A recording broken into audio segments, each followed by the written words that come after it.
Oh my god, how are we doing today, everybody? Oh, wow. Oh, how is everyone today? It is 1 week and a day away from the Oscars. Sorry if you can hear the fan. If you hear a fan, I'm sorry, but like, my room has no insulation whatsoever. So like, I would literally burn up if I did not have it. And already I am kind of burning up. Just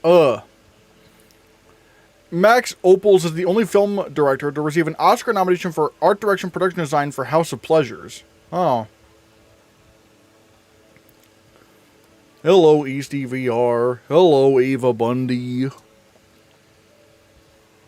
How is everyone on this fine Monday day? You look like you're in the Matrix. Yeah, I'm still trying to figure out the whole green screen thing, and also there is also the whole, yeah. I need to figure something about that out. Hello, Mitchell, the Lord of the Rings Arcane fan. Hello, Aaron Kalu. Hello, Benifer.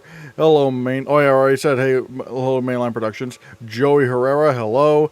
Timothy has been getting a lot of backlash lately. It's dumb backlash. Again, I feel like people are just trying to make controversies happen. Hello, Celtic DW. Bye, accident, bye. Well, we were already saying bye to Accident once it didn't get into Best Picture. Timothy could possibly be number 3. Maybe. I don't know. What do you think the chances are of Mora picking up the win? I'd say very unlikely because he has not won a single industry award. Like, in fact, he did not get nominated for an industry award, so... Like, it's good that he got the Golden Globe nomination, but I think that just helped The Secret Agent just get into Best Picture. Yo, Christian, how's your week been? Watch anything good lately? I watched Arco. I really liked that.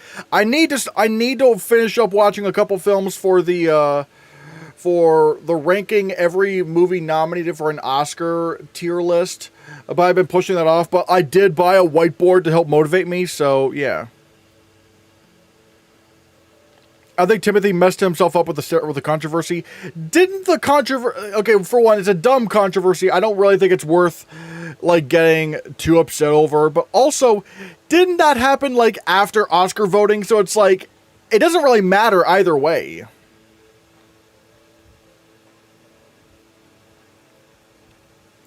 I see Chalamet is still number 1 on award expert, but the gap is closing between him and Jordan. Yeah, I think Michael B. Jordan's just going to win. I think he's just going to win. He just makes the most sense. He's the only one with a major precursor win. Are you on Letterboxd? Yes, I am.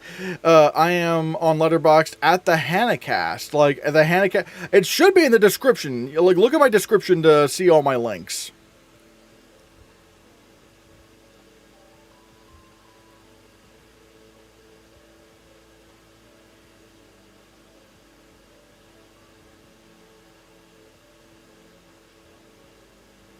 Satellite being postponed doesn't really matter. I wasn't even really paying attention to the satellites. So it's just like, yeah.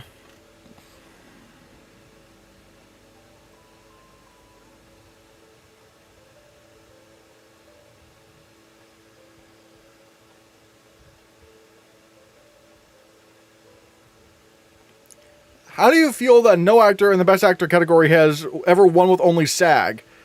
I mean, I guess you could point to that, but it's also like, none of the other actors nominated have won BAFTA either.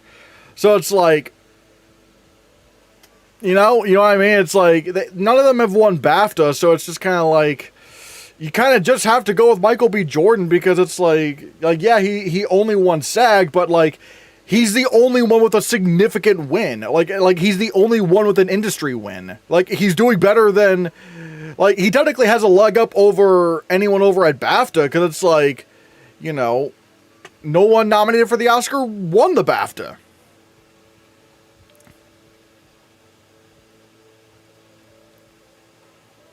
Isn't it funny that Tiana Taylor is the only supporting actress nominee to have been nominated in every precursor? Yeah, but again, it's like, I feel like this is more of a coincidental thing. It's like, I don't know about coincidental. Maybe not that, but the fact that she's just not won any industry awards, like she only has the Golden Globe, I just can't think she's winning. I just do not think she's winning.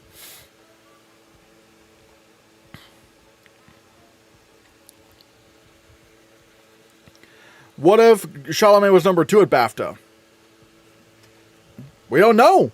We don't know where it would have gone. That's the thing.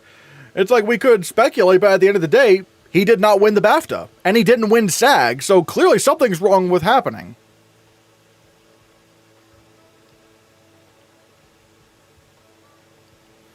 Sean Penn would have to break a stat with BAFTA and SAG to win. No actor has won these two together has ever won. They've always lost to someone else.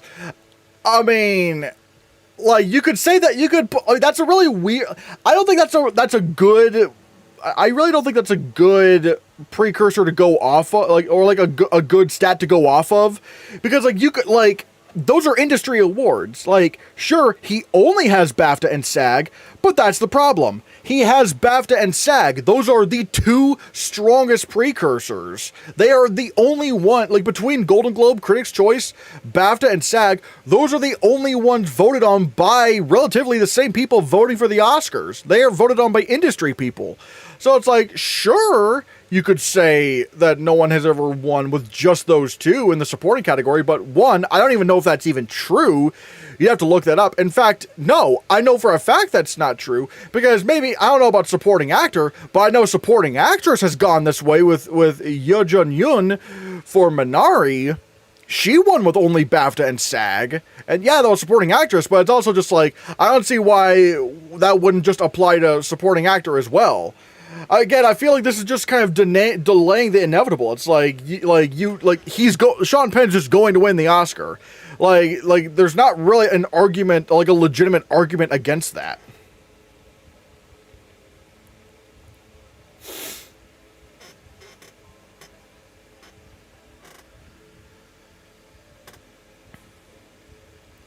I was tempted to predict Madigan because it seems like a lot of predicting her off of SAG, but I'm sticking with Masaku. I would agree with that. Like, Masaku, again, she's the only one with a major, like, I mean, okay, to be fair, Amy Madigan does have an industry award. But the problem is, you would have to be predicting her to win off of the only nomination that Weapons has. And not only that, you would have to be predicting her to win off of the only nomination she has without her sweeping. She has not swept this season. That's not good, and she wasn't even nominated for the BAFTA. So if she wasn't even nominated for the BAFTA, then the question becomes, how much of a priority was she for the Oscars? I don't know.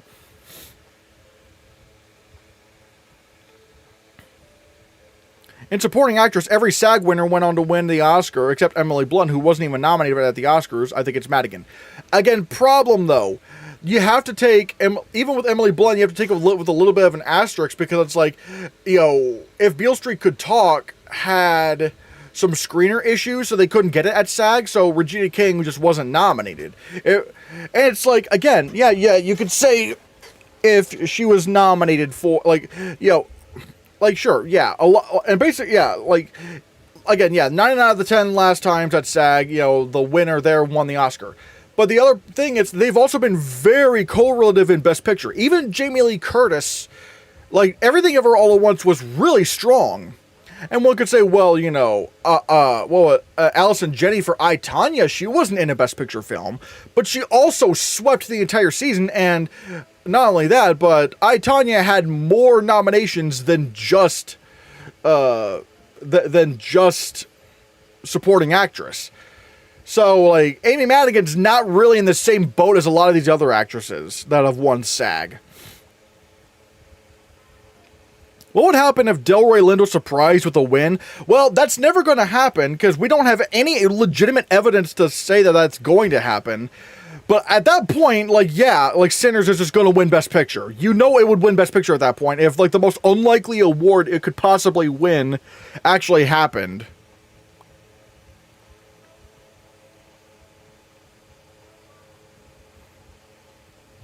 Timothy would have been winning if he didn't get that backlash. Okay, again, he said the ballet thing after Oscar voting ended. So, like, there's, like, no one care. Like, it's not going to affect anything. And even then, it's not even the most egregious thing he could have said. Sean Penn is transphobic, and he's winning his third Oscar.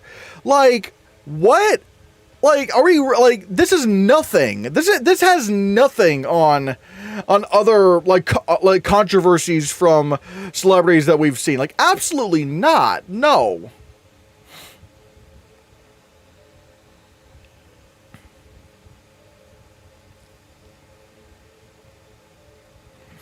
If Delroy Lindo wins earlier in the night, then we know for sure Sinners is taking Best Picture. Yeah, but again, I don't want to bet on that. I just cannot bet on that actually happening.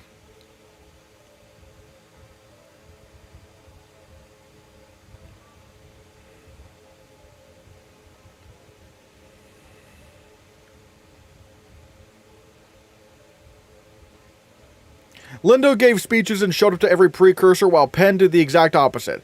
Sure, but again, I just feel like he's just going to win. I just don't really feel like there's a reason to doubt him.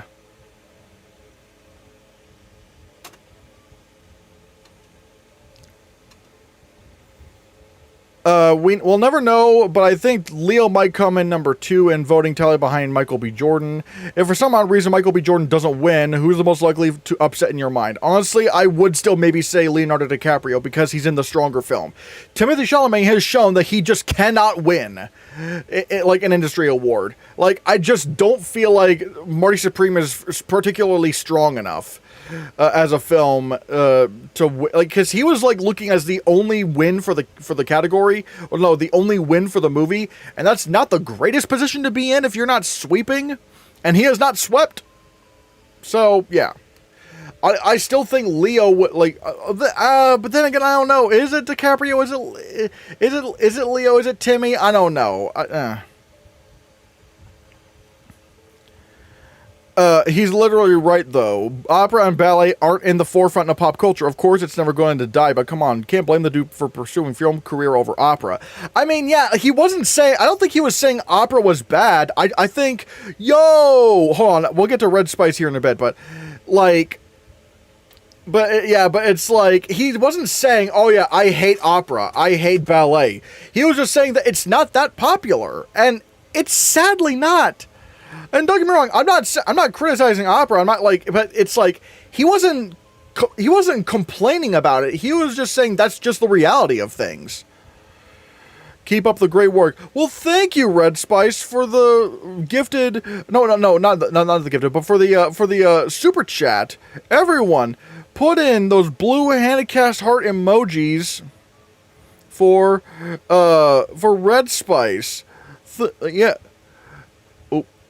Thanks, Red Spice. Thanks, Red Spice. Everyone, give Red Spice some love in the not comments, but in the chat. Oh my God! Thank you, Red Spice, for the gifted memberships. Oh my God! Jonatas Rayuda got a membership. VC Creative Art got a membership. Obnoxious got a membership. JB Boss got a membership. And Mark G got a membership. Everyone, if you're a member, give Red Spice some blue Hannahcast heart emojis. Thanks, Red Spice. Thanks, Red Spice. Oh my God, that's so nice of you, Red Spice. Thank you so much. And apparently Jessie Buckley hates cats. Again, it's such a non-issue. Who cares if she doesn't like cats? Who cares, man? I feel like people are trying to Frankenstein some controversies for, like, absolutely nothing. Oh yeah, I gotta update the tally.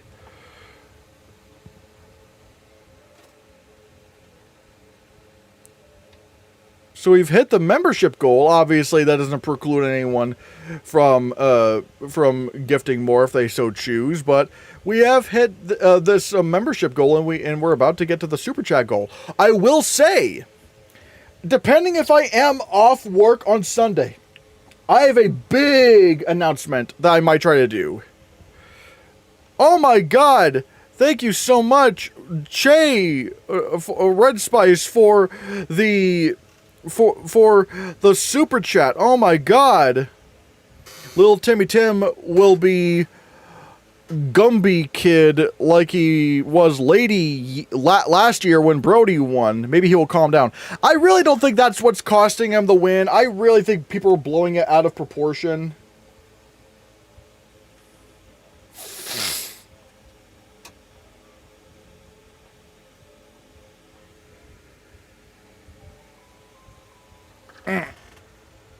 Hold on. But yeah, I don't think it's that's costing him the win. I think it's just Marty Supreme is just not as strong of a film as One Battle After Another and Sinners, and people are more passionate about those performances and movies, so...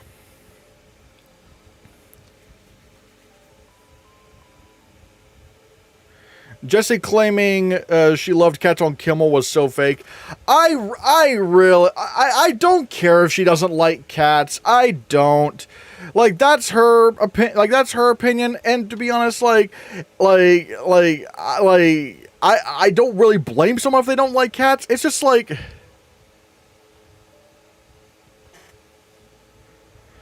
Jesse actually deserves that public shaming. Okay, calm down a second. Come on. Big yikes for folks who treat animals as disposable toys that can be tossed aside with no empathy whatsoever. Are you making a joke? I mean, if that's a joke, okay, fine, but it's like, come on, man. Who cares if they don't like cats? Who cares? Who cares if she doesn't like cats? It's such a non-issue.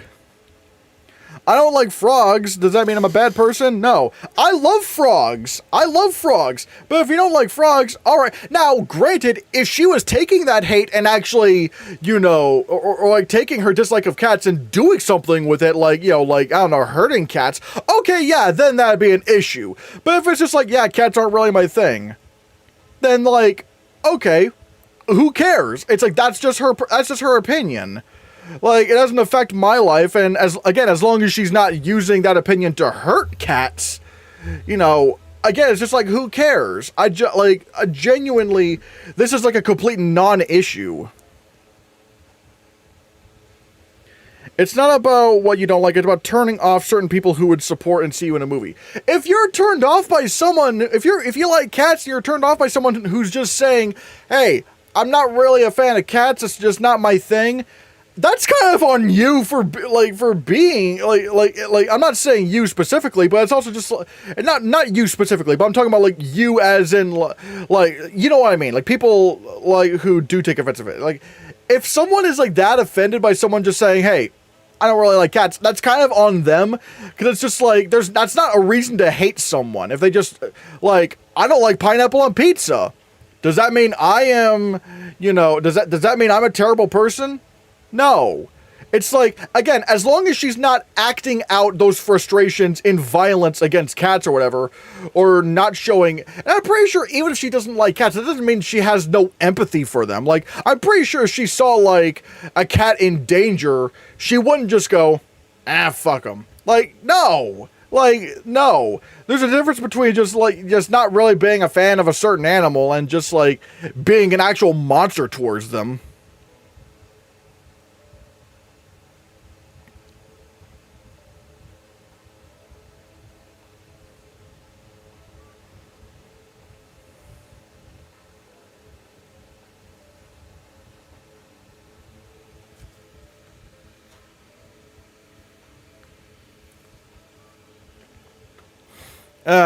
But yeah, I'm done with the whole cat thing. It's just oh my god. Again, I feel like people are just trying to make mountains out of molehills.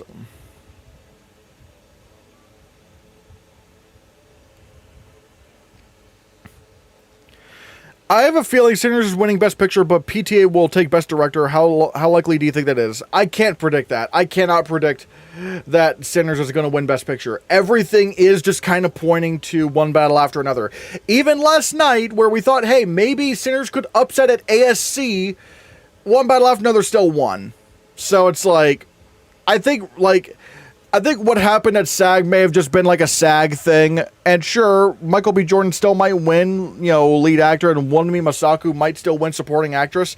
But I've just not seen the evidence, like enough evidence to say that that Sinners could win Best Picture. I just can't see it happen. Oh, I don't know. One battle after another. One ASC and WGA didn't lose momentum. Okay, to be fair, WGA was like the easiest thing it could have possibly win. I'm not even counting WGA. Like the only way WGA would have been relevant is if it didn't win. Like to be honest, like yeah. But ASC is the more telling one, where it's like, okay, yeah, no, voting for that still closed after SAG, so it's like, so it kind of is just going to be one battle after another. Is Train Dreams going to win cinematography? No. It lost every industry precursor. It lost British Society of Cinematographers, it lost the BAFTA, and it lost ASC. You can't really go for Train Dreams anymore. You have to go for one battle after another if you want to be right.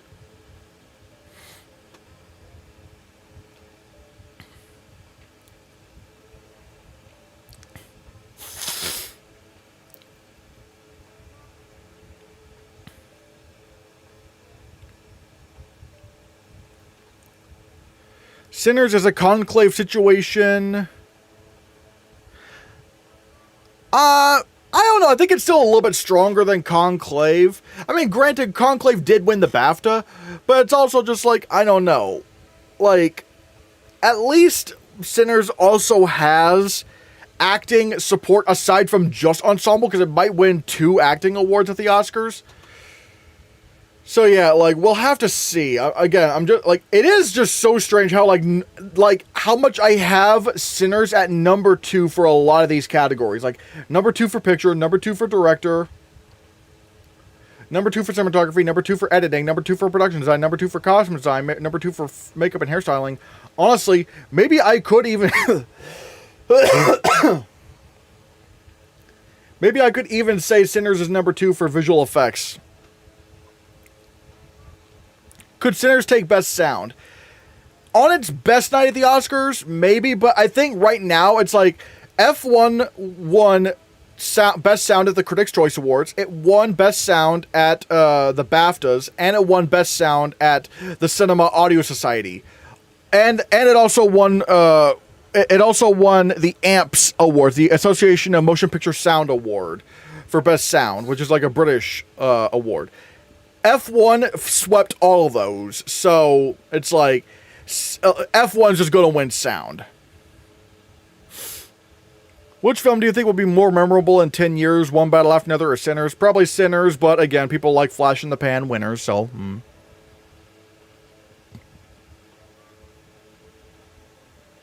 What do you think is the award's villain? Well, in the grand scheme of things, what most people would consider to be an awards villain, I don't think there is one this year.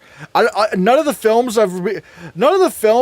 that could potentially be villains have shown any real threat to win Best Picture, so none of them really, but for me, my awards villain of the year is One Battle After Another. It's for me, that's the awards villain, even though most people would say no. Sinners got the Golden Reel. Yeah, it won a couple of awards at the Motion Picture Sound Editors Guild. But does that mean anything? I don't know, because, again, F1 still won every other sound award, so I don't know.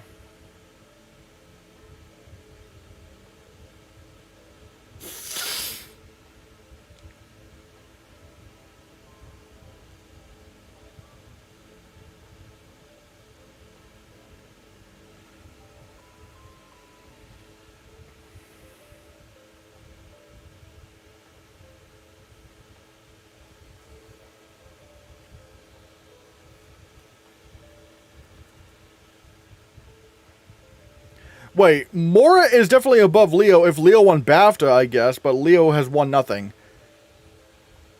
I wouldn't say definitely above Leo. I would not say definitely above Leo, because you still have to consider that One Battle After Another is as strong as it is. Like, and again, we don't know what would have happened at the BAFTAs. Like, we don't know what would have happened at the BAFTAs, which is why I still have Leo above Wagner Mora. Like, we just don't know how that is.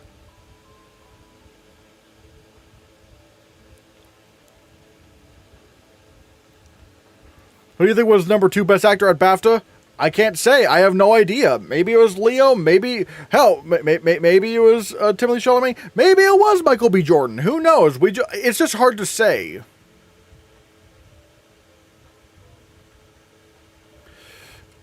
Do you think Michael B. Jordan has a real chance, or it's just a way to fake suspense for Timmy's inevitable win? It's not inevitable. You can't say Timmy is inevitably going to win if he has no industry wins. Like, what? I'm not saying it's inevitable that Michael B. Jordan wins, but he's the best option we got considering he has an industry award. Timmy has won, he did not win the BAFTA, he did not win SAG, so it's like you can, even if you think Timmy's winning the Oscar, which I don't think you really can, you certainly can't say that it's inevitable. Like, it's at bare minimum very close.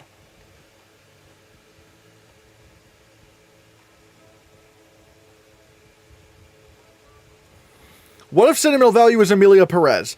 Problem. Here's the problem with that comparison. People like sentimental value, unlike Emilia Perez. Like, that's the one thing everyone always misses. Like, Secret Agent could win if they feel like sentimental value is Emilia Perez. People like Emilia Perez. No, not people. No, they don't like Emilia Perez. People actually like sentimental value. Like, there's no controversy around the film. It's very agreeable. People just generally like it. It's just like... no one has to worry. Like, no one worries about sentimental value. Like, they think it's good. Like, we don't have to worry about that. It's not Emilia Perez by any metric. Like, people actually like the film.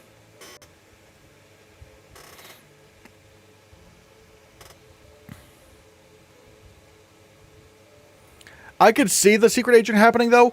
I mean, there is a world, it's not impossible, but the problem is, sentimental value has picture, director, screenplay, 4 acting nominations, editing. Like, Secret Agent just doesn't have that. And really, the only reason why Emilia Perez lost International Feature was because of that controversy. Like, if there was no controversy and people just liked the movie, like, that would have been fine. But sentimental value just doesn't have that. People just don't really complain about sentimental value or anything that's doing. It's like, oh yeah, very good movie. Can't complain. And if it's a very agreeable movie, then like it can't really lose if it's this strong.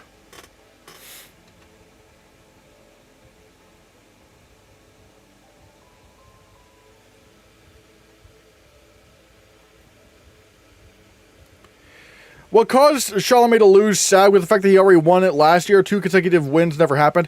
Okay, but to be fair, it's like there haven't really been a lot of opportunities for that to happen. Like for example, the SAG Awards started during the Forrest Gump year. I think it's pretty safe to assume that if the SAG Awards happened a year earlier as well, Tom Hanks would have also won for Philadelphia. You know? It's like, there's just not really been an opportunity for that to happen. So, like, I don't think it's because he had already won. I think, again, you have to look at the fact that Sinners is just a much more beloved film than Marty Supreme is. It's a much more beloved film, and people were excited to give Michael B. Jordan an award. Like, they wanted to give Sinners something. So, I feel like that's why... Michael B. Jordan won. It was just like, yeah, like they just wanted to throw their hat into the Sinners ring. Tina Fey won 3 SAGs in a row for 30 Rock. I don't know why people think the same voters would vote differently for cinema and TV. Yeah, that's kind of my rationale too. It's like they've done this before, just not with movies. So it's like, yeah. I just don't think there's any real reason to say that that he lost because he already won. Because Robert Aramayo was a better performance and they liked him better. Timmy has never been undeniable. That's a psych op written by Film Twitter. I mean, I think that does discredit his performance. I mean, his performance was still very, very good. And again, for the longest time I was saying, hey, I am predicting him to win. I just need something to... I'm just waiting for something weird to happen. So it's like, you know... I feel like there's just, like, something... What's what I'm looking for? It's I don't know. Timmy losing SAG and BAFTA is evidence that Marty Supreme is simply just... is evidence that Marty Supreme just simply isn't as strong as Sinners in One Battle After Another. Yeah, that's the thing. Like... One Battle After Another and Sinners had multiple Oscars walking in the door. Marty Supreme was banking on only Timothée Chalamet, so...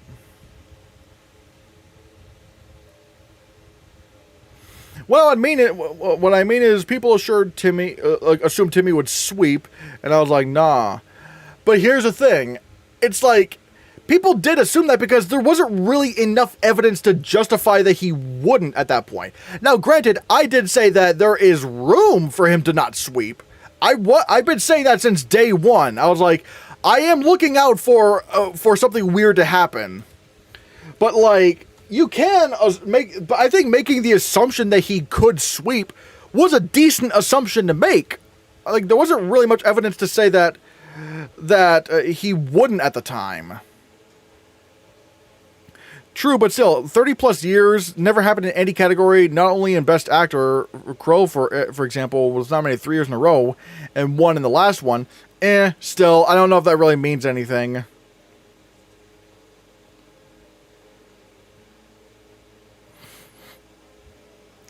I did because this film was never number 1 or 2. But to be fair, Hamnet is not 1 or 2 either. Hamlet's not 1 or 2 either, and like Jessie Buckley has just been like undeniably sweeping the entire season. So it's like,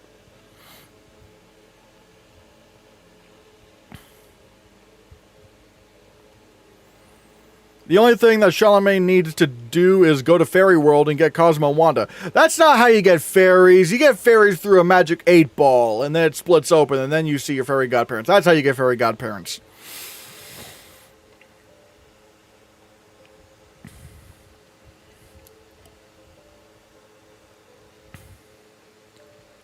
Marty Supreme also underperformed missing supporting actress, score, makeup, and cinematography.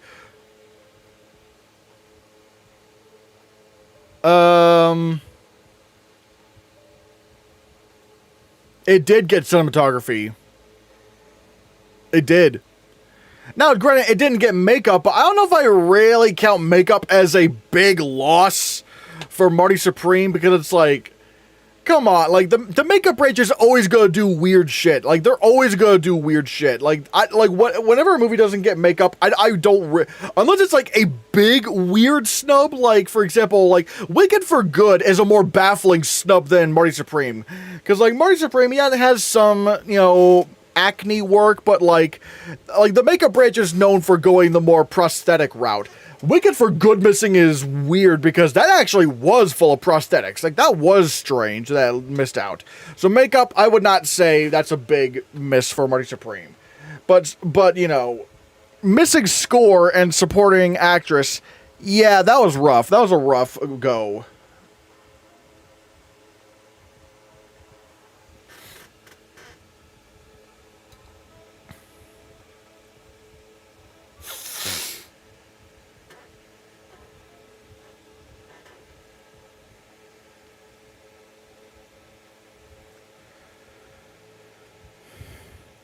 Voters in One Battle for Another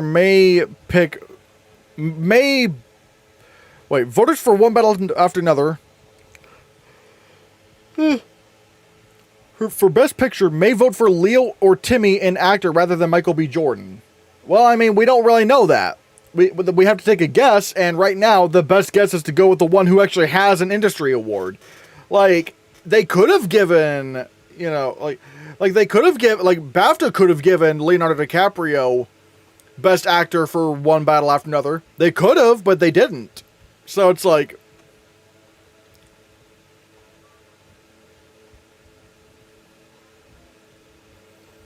Someone's right. Timothy Chalamet isn't strong enough to win now. B. Jordan is winning SAG, and Sean Penn and Amy Madigan deserve to win supporting actor and actress. I wouldn't say Sean Penn deserves to win supporting actor, but I mean, but I don't know. I do think Amy Madigan deserves to win supporting actress, but I don't think she's going to win.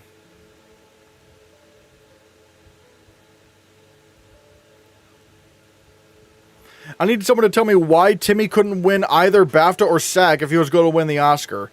He's not Sean Penn. Yeah, no, that is true. It's like if he was going to win the Oscar, he would have won an industry award. Like, he would have gotten an industry award if he was going to win the Oscar, he would have won an industry award.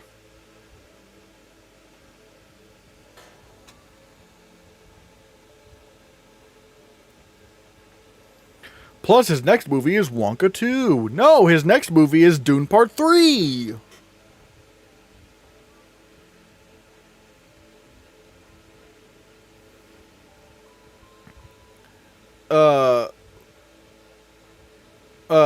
Space Jam 2 actor Michael B. Jordan Oscar winner? Yeah, possibly.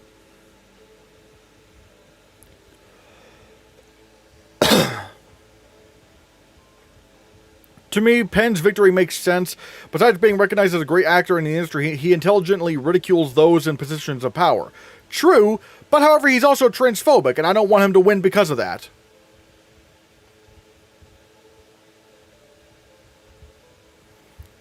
His next movie is I, Marty, Still Supreme. Exactly.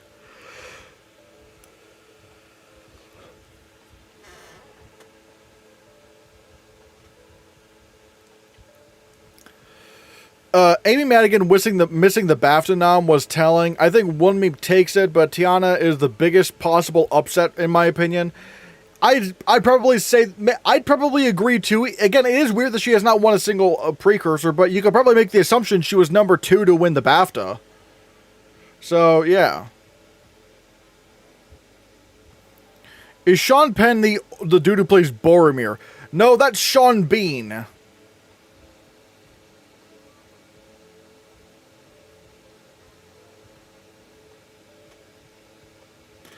Madigan will win because she got this fire thing. Well, let's see, Hope Dictor. That is literally your name. The problem is, I just don't think I can predict her to win the Oscar because, again, she is the only nomination that Weapons has at the Oscars. The only nomination, and she's not even sweeping. She didn't even get the BAFTA nomination. I feel like that's really bad for her chances in winning the Oscar.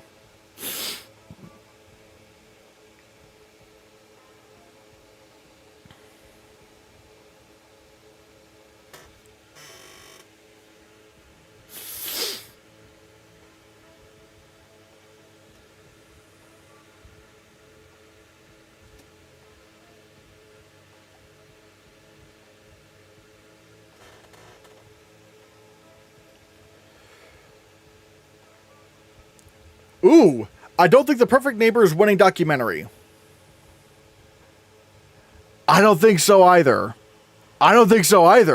Like, the fact that The Perfect Neighbor has missed so many industry precursors. That's bad. That's real bad.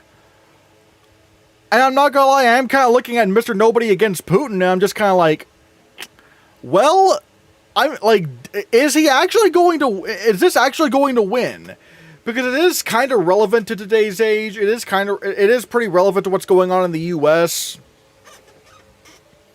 And we're seeing very strong parallels between what's going on in Russia and the U.S. So it's just kind of like, I don't know, I just can't really explain how a movie as visible as The Perfect Neighbor is losing Best Documentary Feature. Like this big Netflix film that everybody knows and has seen, how this is losing like all the industry precursors. That just doesn't like sound right. Something is wrong with this.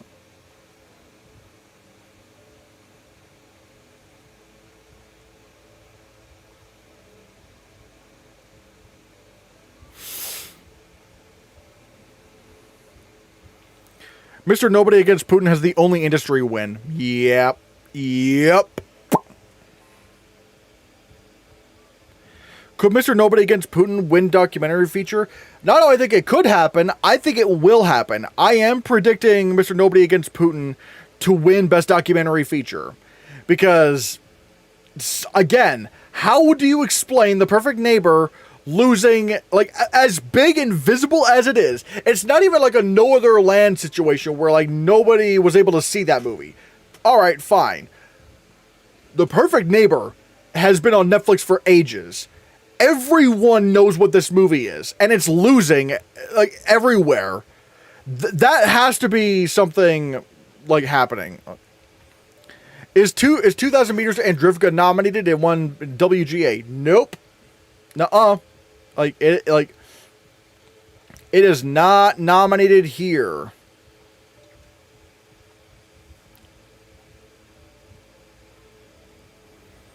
What did No Other Land win last year? In terms of precursors, I don't know how many industry precursors it had. I know it was like leading with critics and stuff like that. It won the Indie Spirit, but I don't think that's industry. But again, you could also make the argument that there wasn't a strong enough number 2. Like even the BAFTA went to Superman, the Christopher Reeve story.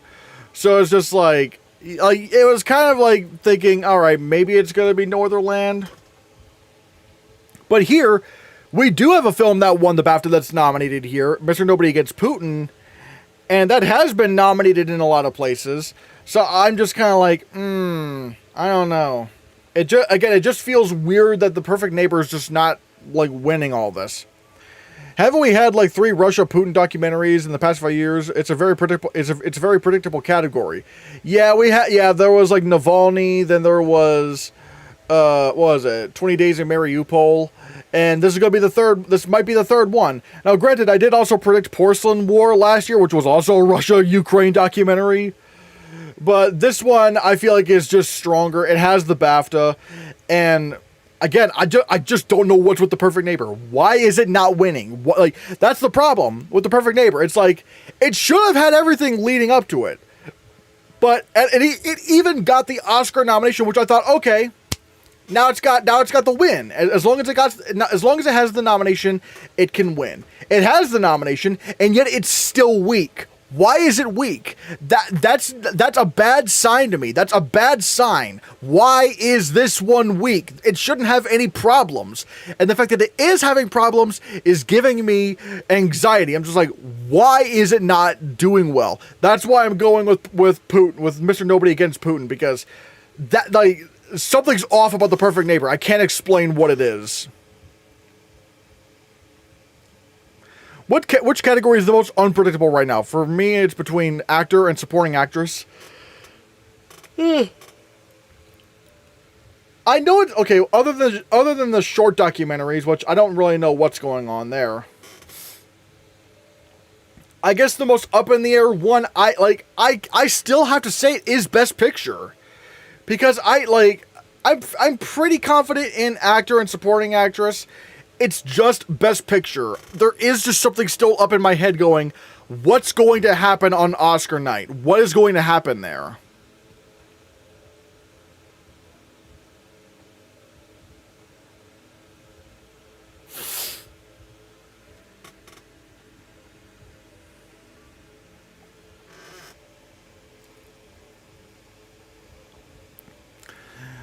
Could I Lie to You win song still? I don't know. This is a golden sweep. It would have to, well, for one, I don't, like, that would have, I think it would have to happen, like, later in the evening, and I don't know what's going to happen there. But, like, I feel like if I Lied to You won, we'd probably already be seeing signs that Sinners might be winning Best Picture at that point. Seems like Hoppers is an early contender for animated feature at next year's Oscars. Great reviews on box office. Yeah, like, I don't think you could deny... Actually, what do I have for Best Animated Feature right now? Let me look.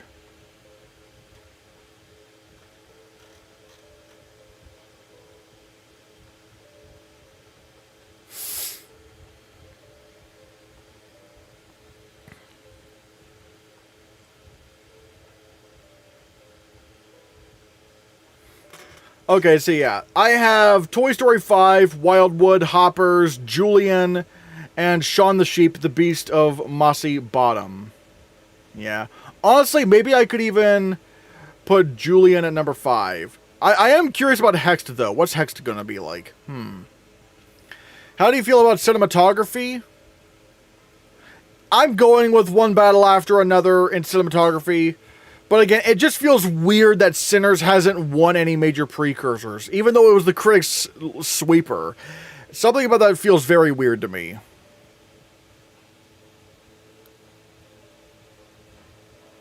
It's definitely getting nominated, but I think this is between Toy Story 5 and Wildwood. Yeah, and right now, I don't think I can justify doubting, Toy Story 5. Like Toy Story 3 and 4 won Best Animated Feature. I really don't think I have any reason to doubt Toy Story 5 right now. I just can't. Hoppers was great. Probably the funniest movie I've seen in a while. I can't wait to watch it. Like, it looks funny. It looks good. And plus, that means that, you know what this also means? That means the director of this movie, Daniel Chong, he also created We Bare Bears. Really think about it. The creator of We Bare Bears is going to be nominated for an Oscar next year. That's going to be sick. I don't think I ever watched We Bare Bears, but I know people love We Bare Bears. So yeah, I do like it when there are like cartoon creators that we watch and they actually get a chance to make a film and they end up getting nominated for an Oscar for it. I wish we got that with like Alex Hirsch. I wish Netflix would do something with him because he has a deal with Netflix, but they've just done nothing with him. Oh, I love We Bare Bears. Oh, sick. Imagine if One Battle After Another wins original score. That would cause a riot. Not that it's happening. Oh god, don't get me started on that idea. Ugh. It's probably this. Toy Story 5 winning PGA Critics' Choice, Hopper winning Annie, Wildwood winning Golden Globe, BAFTA, Oscar. I don't know. It depends on a lot of things, to be honest. It depends on a lot of things for this to actually happen. Like, I'm just gonna go with Toy Story because it's like that's the one that's most likely, like, the strongest one. We have to see, like, how acclaimed Wildwood is and how well it does at the box office, all that stuff. Like, can it actually win? We'll have to see. I love We Bare Bears. Polar is awesome. Oh, sick. I am kind of looking at what else could be a thing. I was going to predict Brad Bird's Ray Gun, but apparently, from what I understand, Skydance has fucked this movie to no end, and apparently Brad Bird is very dissatisfied with how things are going over there with that production. So, also, since Skydance is with Paramount and they don't really want to campaign movies for Oscars anymore, I think it's pretty obvious that Ray Gun's probably not going to be nominated for Best Animated Feature.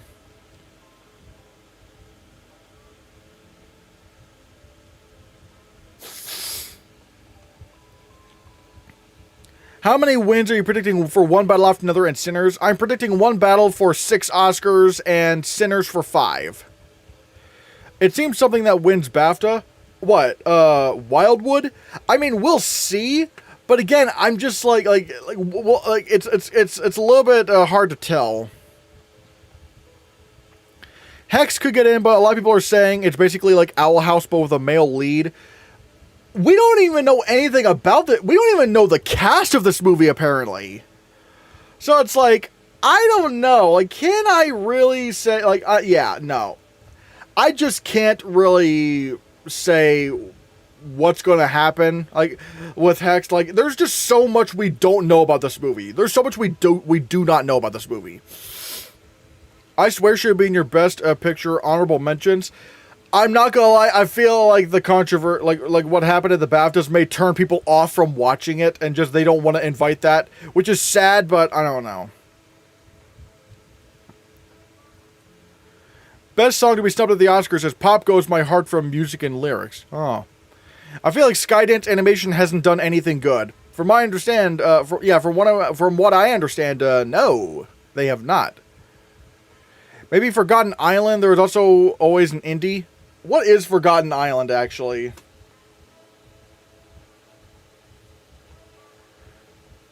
Okay, the pretty interesting cast. Her, Dave Franco, Jenny Slate. Who is directing this?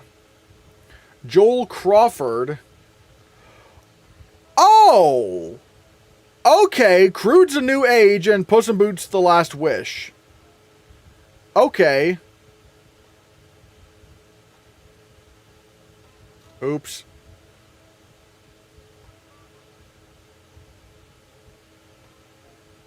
Who is Hanuel Mercado? Puss in Boots The Last Wish. Okay. Okay, maybe you have a point. Maybe that, like, wait, who is actually doing Forgotten Island? Who? Oh, it's DreamWorks.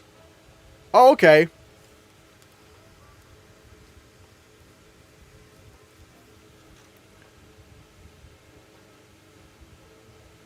Yeah.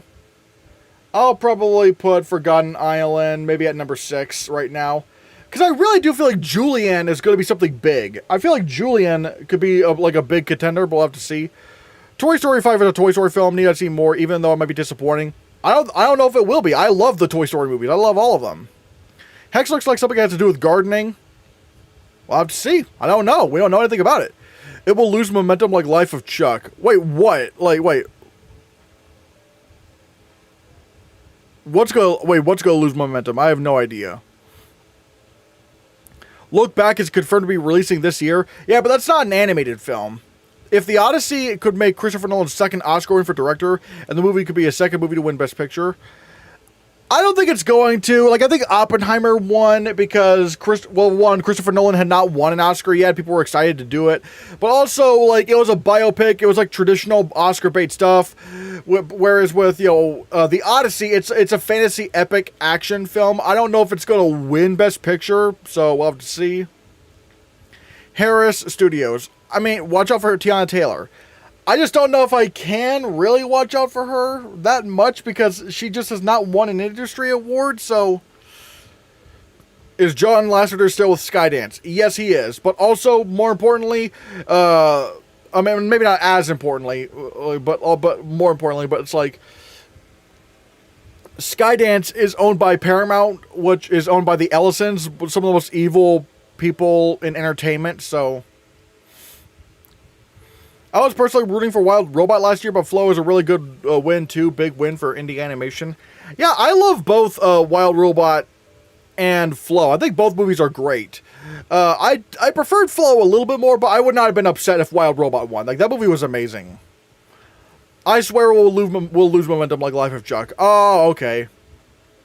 Didn't every Cartoon Saloon movie get nominated for the Oscar? No, not all of them. There was My Father's Dragon, which didn't get nominated. But again, if this is going to be like their big push, we'll have to see if this is their big push. I'm not sure. If it is, I am very curious to see if this is actually going to be a big thing. Will you be watching Project Hail Mary in theaters? Maybe, maybe not. I mean, we'll have to see how everything goes with the money and all that. But, I mean, maybe. But at the same time, I don't know. Like, we do need to buy an air conditioner, and that's going to take up a lot of the expendable income that we're going to be getting this... upcoming paycheck, so I don't know. Flow is my favorite animated film of the decade. It's definitely great. I don't know if it's not mine, but it is very, very good. There's a Greg Quidar movie next year. Ooh, okay, that's something I need to... Wait, next year or this year? But that's something I want to keep my eye on. I don't know. Wolfwalkers was their magnum opus. It was fantastic. It's just kind of like, I don't know. Is Julian coming at something that Cannes will select? I have no idea. This year. Oh, the Greg Quidar movie's this year. Okay. Maybe that's something that's worth looking at.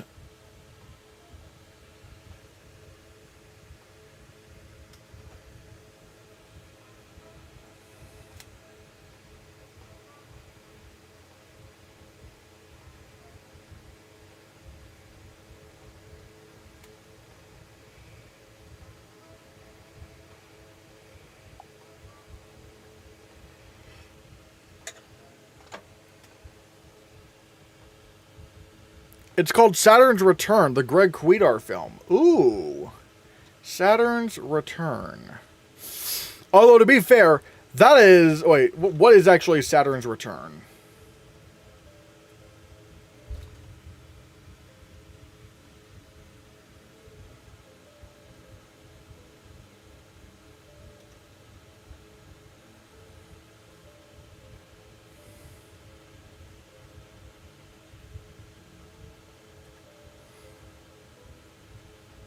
Who is Galen Gold?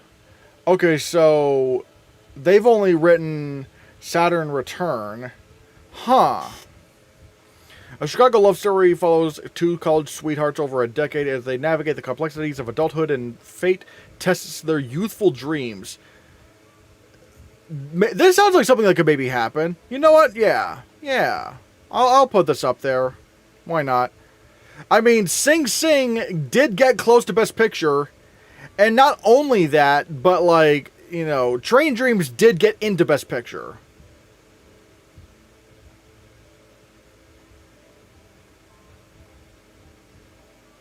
Honestly, I might even put this in my top 10.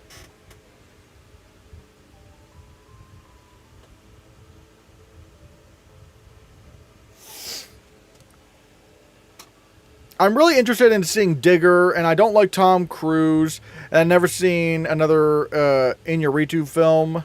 Oh, I like his acting, and I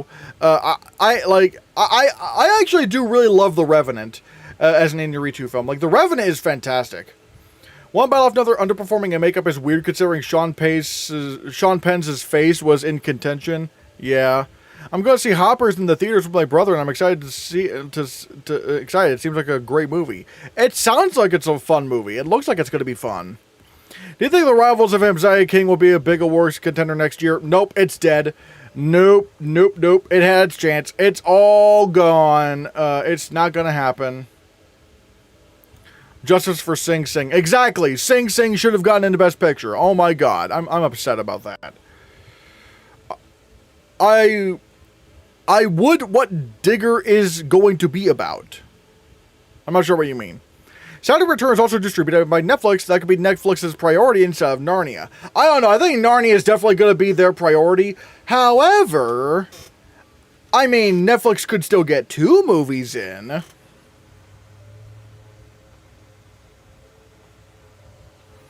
So I am very curious about that. Like maybe. Sing Sing was like number 12 for picture. I think there's an argument that it was number 11, considering it did get screenplay and it did surprise in song. So it's like, I think it could have maybe been a number 11. Would David Fincher ever have a chance to win an Oscar? Well, he did have a chance with The Social Network and he lost, so I think that may have been his chance. I think those chances are like, pew, gone.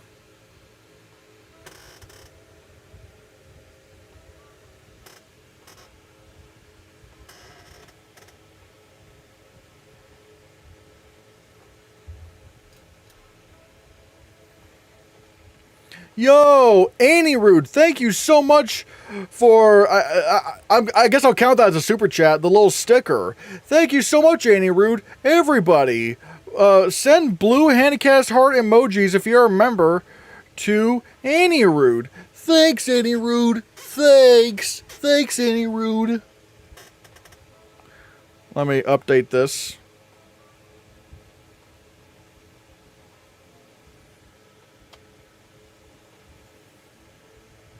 And like I said, everybody, if you want to contribute to this, if you want to give us more memberships and super chats, go ahead. I will say, I might as well say what my plan is. What my plan is for Oscar Sunday. All right, if anybody's still here, assuming I don't have to work on Sunday. Assuming that, we'll have to see how everything goes.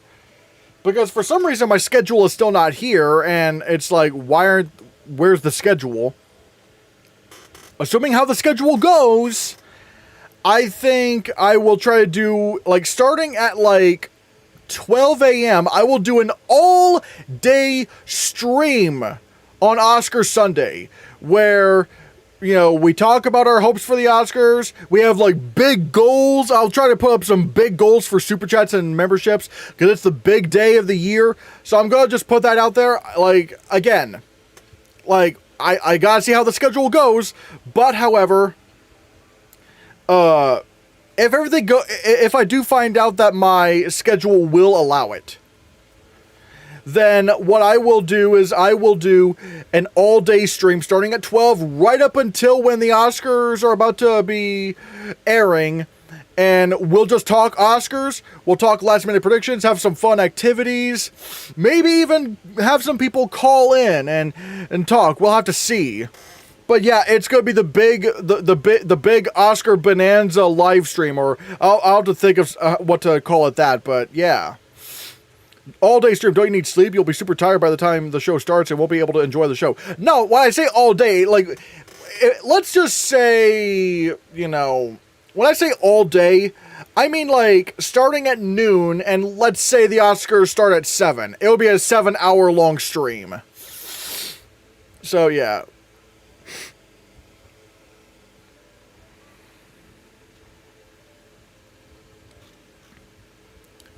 Can't wait for the Oscar live stream. I can't wait for it too. Again, hopefully, my schedule will allow it. If it does, then, because I want to put up that event now so that everybody already knows and can prepare, especially with the whole Super Chat memberships thing. So, I do want to try to see if we could do that. 12 a.m. or 12 p.m. 12 p.m. noon. It would be a Sunday at noon. It's not going to be, when I say all day, it would like 7 hours, like 7 or like something like that. Depends on like when the Oscars start. All day stream just for one battle after another to end up winning Best Picture is wild. You're going to lose your mind. Oh my God, I'd be so upset.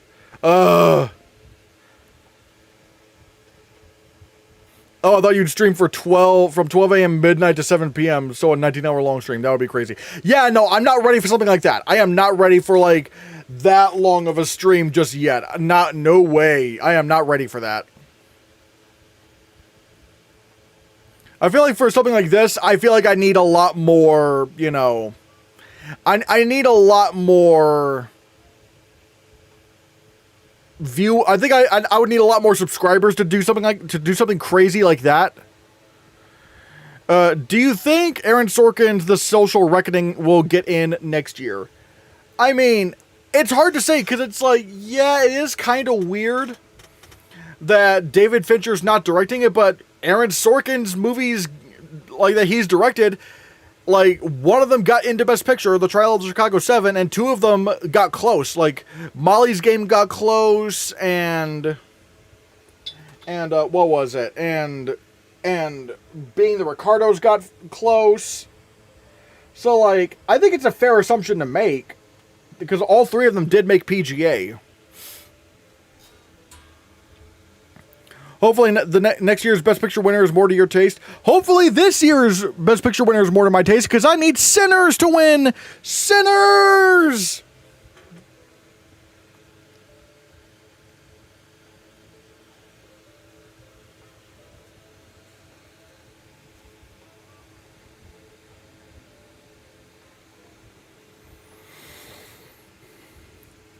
Crazy that you don't have any neon films in your picture lineup for next year. I would consider Fjord or I Love Boosters. I Love Boosters, I really do not think that's going to be a Best Picture thing. I'm just so convinced that is just not going to be a thing. I just can't. And then Fjord, I mean, I don't know, like let's see who's directing it. Christian Munyu?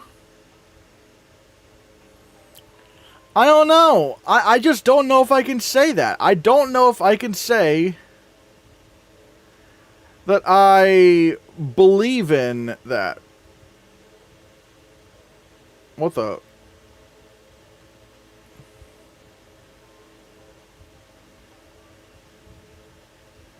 So yeah, I don't know.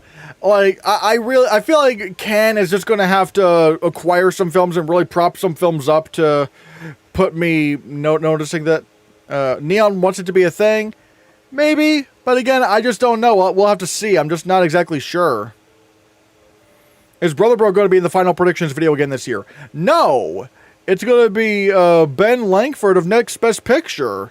They're going to be in the video, but I do have a video with Brother Bro coming up, so stay tuned.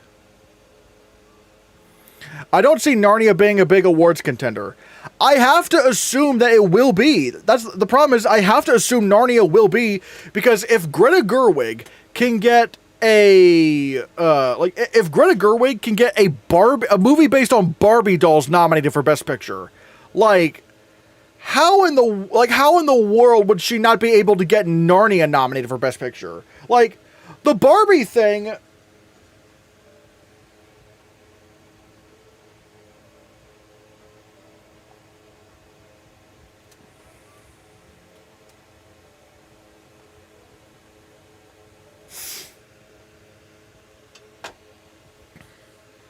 But yeah, it's like, I feel like the Barbie thing, like getting a Barbie movie in Best Picture is less likely than getting a film based off of classic fantasy literature getting into Best Picture. It's like, I just have to assume Narnia is going to do it. What will be your favorite Oscar win of the night if it happens on Sunday? Coogler winning director would be my favorite win if that happened.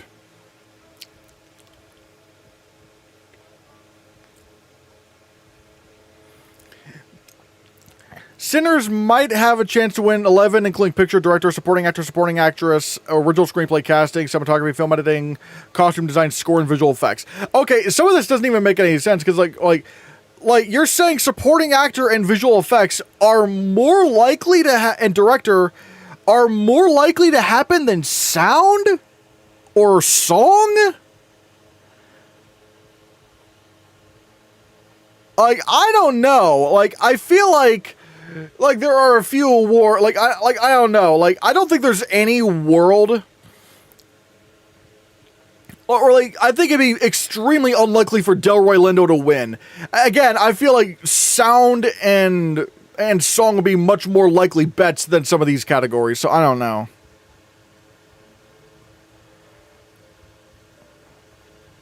I don't know how you look at I Lied to You and say it's not deserving of winning director over PTA. That's what I'm saying, but I don't know. People just don't get it.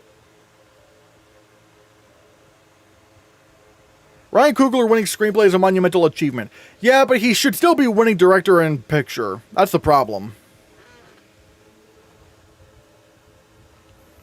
Could The Bride's bad reviews cost Jesse Buckley's Oscar like Norbit's bad reviews cost Eddie Murphy his Oscar? Both Buckley and Murphy swept precursors.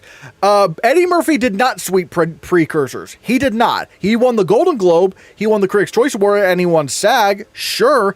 He wasn't nominated at BAFTA, though. They did not nominate him at BAFTA. Instead, like over there, he lost to Alan Arkin for Little Miss Sunshine, who was in a Best Picture nominated film, and guess whose film was not in Best Picture? Eddie Murphy for Dreamgirls. So like, Eddie Murphy was like, the problem with Eddie Murphy and Dreamgirls was that his film was not in Best Picture. Whereas Little Miss Sunshine actually threatened to win Best Picture because it won Writers Guild, it won SAG Ensemble, it won a PGA. Like, it was looking like it could be a legitimate threat to win. And in terms of so I don't think Eddie Murphy, that's why Eddie Murphy, I do not think that's why Eddie Murphy didn't win. I don't think that's why he didn't win. And again, he did not sweep precursors. But also, if we're going to use The Bride as an example, how come Eddie Redmayne didn't lose Best Actor when Jupiter Ascending came out? A role that got him a Razzie the very next year. It's like, no. I feel like, no. I think, no. Also, keep in mind, when The Bride came out, that was after Oscar voting had ended. Oscar voting was done by the time Jesse, by the time the bride came out, no one cares. Like, I don't think it would have mattered regardless, but even then, it's like it came out too late to affect anything.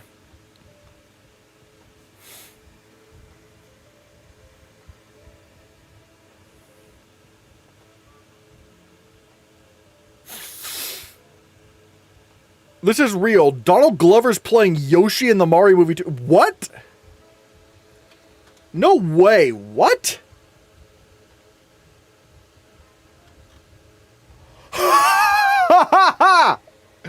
I'm sorry, what?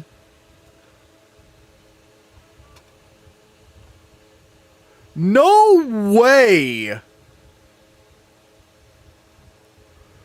Donald Glover is Yoshi? What the hell? What? I mean, I can't complain. He's very good, but it's like, what? That is really funny, though. That's really fun. Donald Glover as Yoshi. Yoshi! I hope he actually makes that voice. I hope to God he goes, Yoshi! Like, he actually does those squeaky voice. That would be so funny.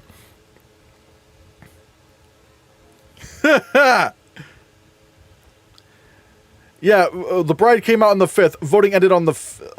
the bride came out on the 6th. Voting ended on the 5th. So yeah, it really wouldn't have mattered. It really wouldn't... There was like a day of voting. I don't think anyone cared. Actually, no. Wait. Actually, no. Yeah, the bride came out the day after voting ended. So yeah. Childish Gambino, Benny Safdie, Chris Pratt. What the hell is this cast? I mean, look. If they actually commit with... Wait, I just realized. With Nintendo... wasn't Nintendo Direct supposed to release this trailer? Okay. I'm gonna... You know what? Okay. You know what I'm gonna do? I'm gonna watch this trailer. And so if you want to react to the trailer with me, alright. But like... I'm gonna sort of react to the trailer, I guess, in a way. But you're not gonna be able to hear anything, and you're not gonna be able to see anything, because I don't want to be copyright stricken. Alright? Oh, Nintendo Direct just ended. Oh, okay.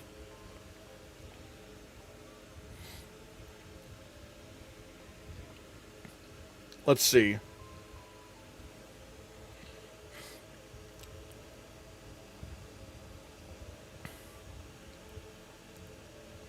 The animation is still very good.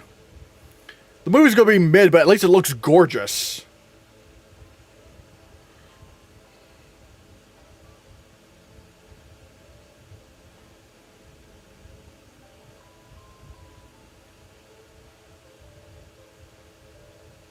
Mamma mia. Oh, come on.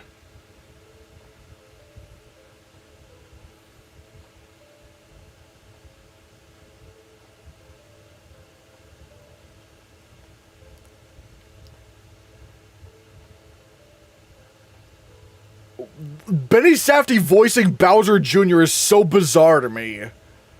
That's like something only Letterboxd users would like. Or care about.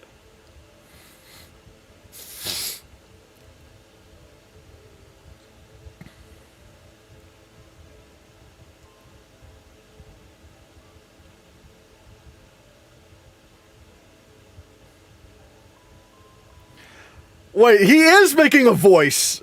Phew. No way! Wait! Are they actually making Donald Glover do this? That's really funny.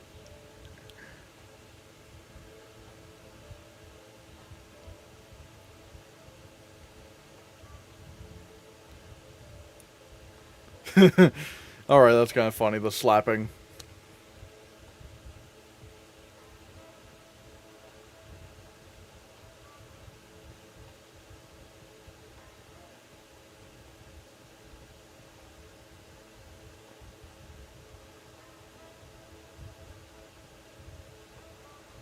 The action looks really fun.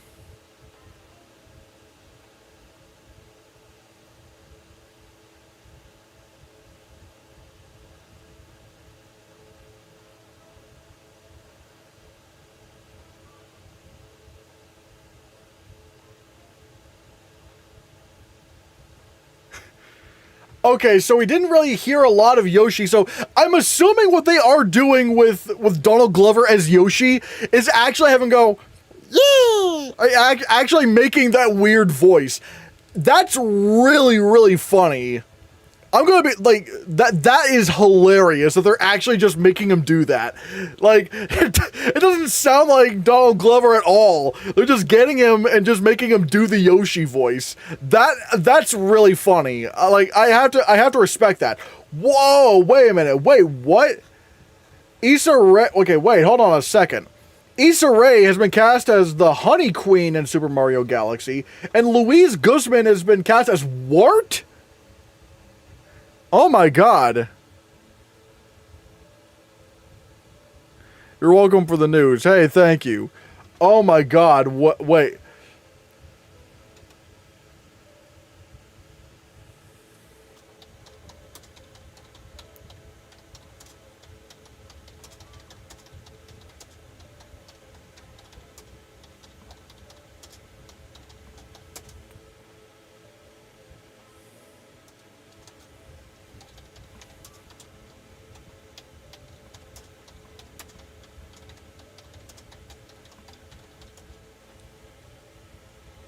Yoshi! Do you think Zendaya will gets her first Oscar nomination next year?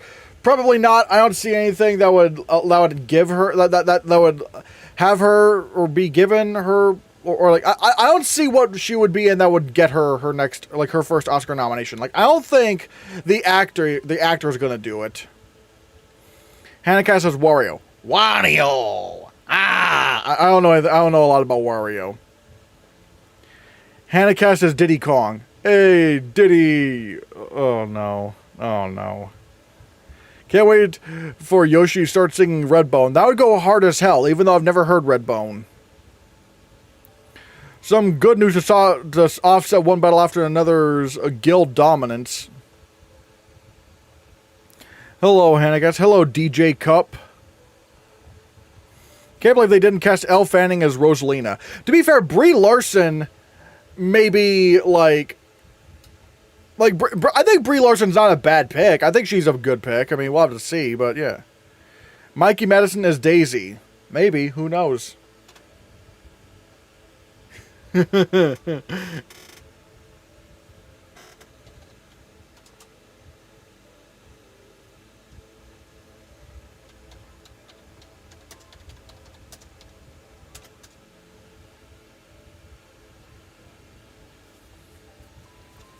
Yoshi singing "This Is America, Mushroom Kingdom" as the kingdom gets destroyed.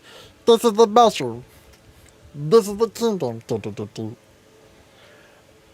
Again, the fact that the fact that they actually got Donald Glover and he's doing and they're just making him do the voice. Like it's not just him using his regular voice. It's just they're making him do the Yoshi voice. That's really funny because like I love what that means. It's like they could have gotten like any other actor to do it, but it's like yeah, no, we gotta get a celebrity to do the Yoshi voice because that's funny. I think like that's just funny to me. Like when you just like it's one thing to just get a celebrity where they're just kind of like using their real voice, but if you're getting like a celebrity to and their voice doesn't even match like what they actually sound like and you're just having them do a crazy ass voice, that's really funny to me. Sort of like how like when they got Keegan-Michael Key to play Toad, I was like, oh, okay, I'm pretty sure I know what they're gonna do. Nope. They didn't use his regular voice. I mean, they just pitched his voice really high up, and it's like, okay, so it's like, okay, so no one's gonna tell that that's Keegan-Michael Key. That's just really funny to me. That's just really funny.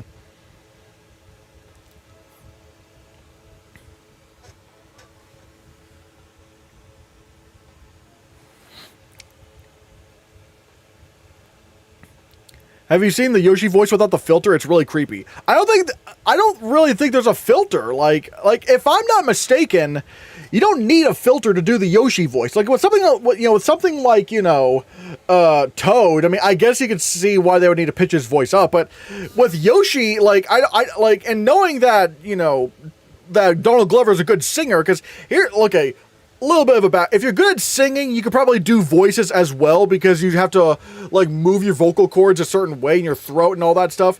So I'm pretty sure he could just do this. Yoshi! Yoshi! like I don't think it's that hard for Donald Glover to do a Yoshi voice without a filter. Like I think that's just what I think he's just moving his vocal cords like that. It is a filter. I'm talking about the original Yoshi voice. Oh wait, the original Yoshi voice had a filter? Because again, I only know about Yoshi now. Yoshi now, it doesn't sound like current Yoshi games. They don't really sound like they have a filter. It just sounds like they're just kind of pushing their throats back a bit. You know, like oh, Yoshi, Yoshi, Yoshi, weehaw! yes, and it is sped up as well. Well, then I don't know. Like, I don't know. I don't really know how they do it in the old games, but at least in the new games, it doesn't sound that way. I think so we'll have to see. Mario Galaxy Best Casting Oscar? Maybe.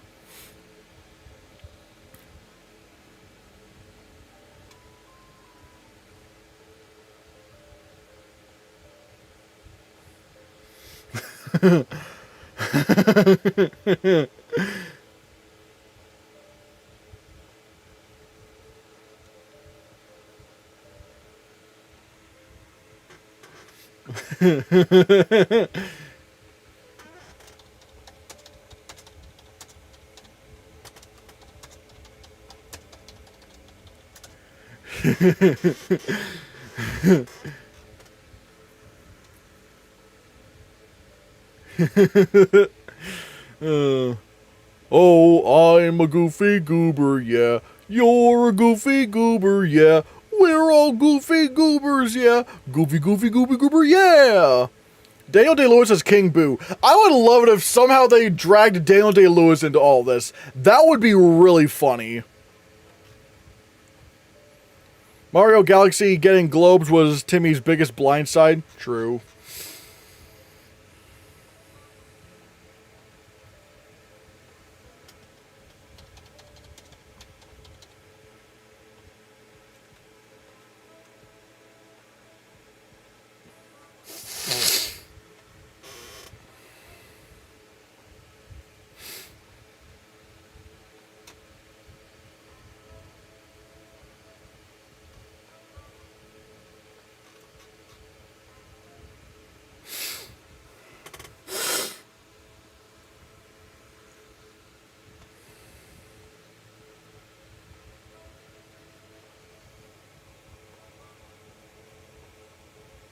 Zootopia 2 is winning Best Animated Feature?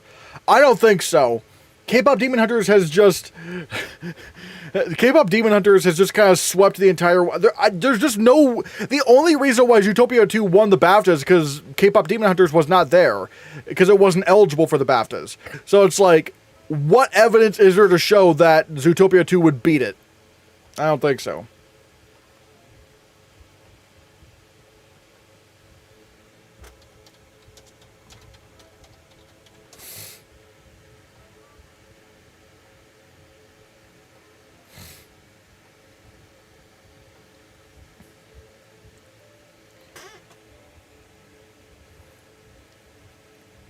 Donald Glover as Yoshi. Look! He's actually doing the Yoshi voice. I'm actually fine with it.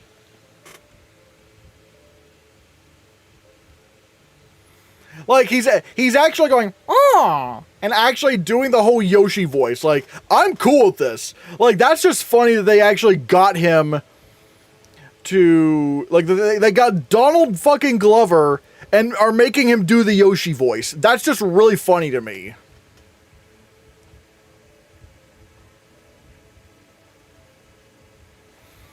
Mario Galaxy Best Animated nod? I don't think so. Look, am I enjoying these trailers? Sure. But however, but I also really enjoyed the trailers from the Super Mario Brothers movie back in 2023. I think this film was just going to be very mid. Like, cause like Illumination just doesn't make very good they don't make very good movies.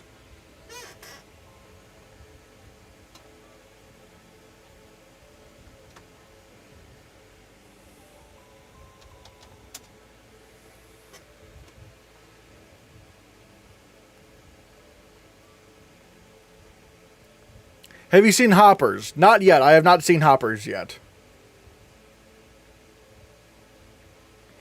Hey, this means we might get a new Childish Gambino song from the soundtrack. That would be really funny if we did. That would be really funny.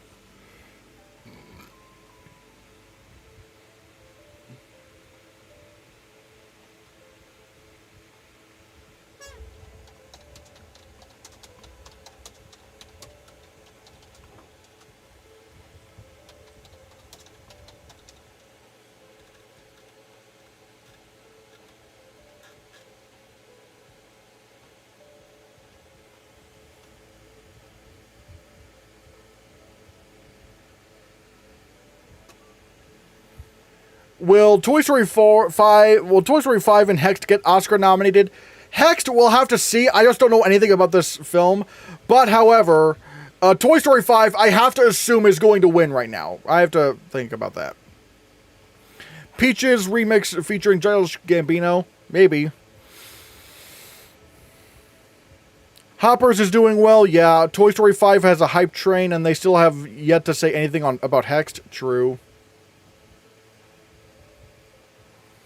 Will Brother Bro or some other pundit be on your final predictions video? Not Brother Bro, but yes, a different pundit. It is going to be Ben Langford from Next Best Picture. Could Emma Stone upset? No, absolutely not. Like Jessie Buckley is just going to win lead actress. There is no evidence to show that anyone is beating her. She won everything. Again, if you want to be wrong, you could predict Emma Stone, but there is literally zero evidence to support her, winning. There is no evidence to support that Emma Stone is beating Jessie Buckley or that anyone's beating Jessie Buckley.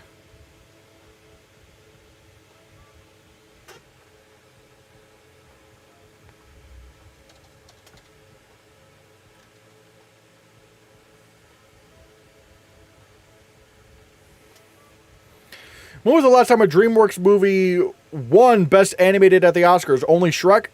Technically, no, because Wallace and Gromit: The Curse of the Were-Rabbit was released as a DreamWorks movie. So, technically, that was the last one to win.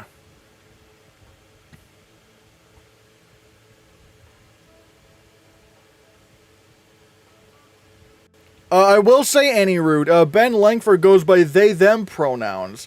So, yeah, like that. Just to let you know, Ben's Ben is it goes by they them. I need Sinners or Train Dreams to upset. Okay, you better bet on Sinners if you want. If you want upset, you better bet on Sinners. Not Train Dreams is absolutely not going to win. It's like a bottom 5 contender. No, it's not going to happen. No. To upset because I refuse to believe that One Battle After Another has the best cinematography. Oh, wait, you mean for cinematography. Okay. I thought you meant Best Picture. Right now, you kind of have to go with One Battle After Another because it's that's the only logical answer to go with right now. What makes more money at the box office, Mario Galaxy or Toy Story 5? Mario Brothers movie made $1.306 billion, and Toy Story 4 made $1.73 billion. I have to assume Mario was going to make more money because, yeah, whereas Toy Story 4, even though it was more acclaimed, it made less money than that, so maybe.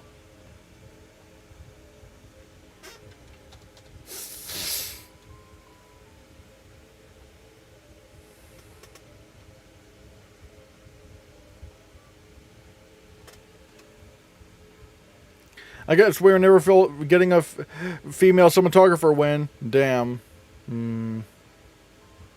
I hate that we still have these first in 2026. Yeah. I'm locking it in. Toy Story 5 will not win Best Animated Feature.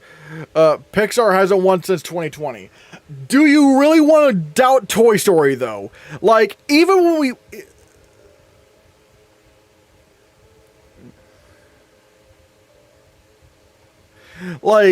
even when we thought Toy Story 4 wouldn't win, it still did. It's I don't think it's wise to doubt Toy Story. I just do not think it's wise. If Michael is good, do you think it will get into picture? I mean, if it gets decent enough reviews, it will get into picture, yes. The problem is, I don't think it's going to get decent enough reviews. I think the reviews are going to be rather mid. So, I don't know if I can say that right now. I just do not know.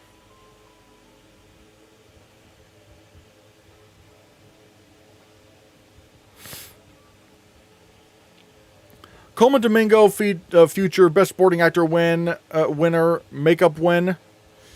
Maybe makeup is the most likely I could see right now, but like, I don't know. Supporting actor, I need to see how strong Michael is first. Now, because like something like makeup, yeah, it's gonna get nominated for makeup regardless, because it's like, you know, like being in Best Picture does not affect your being in or not being in Best Picture does not really affect your chances in makeup. So I'm not too concerned about that. So yeah. Let's say 80% critics and 70% public. I mean, damn, like, you're assuming, like, 70, like, I would assume, like, the public would like Michael more than the critics. Like, even if it were reversed, like, 70% critics and, 80% public, I would still very much say, yeah, like, at that point, yeah, Michael's going to get nominated for Best Picture, because the review, all it needs is, like, good enough reviews. The reviews, they don't even need to be amazing.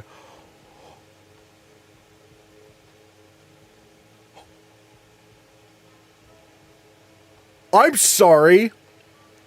What? What the fuck?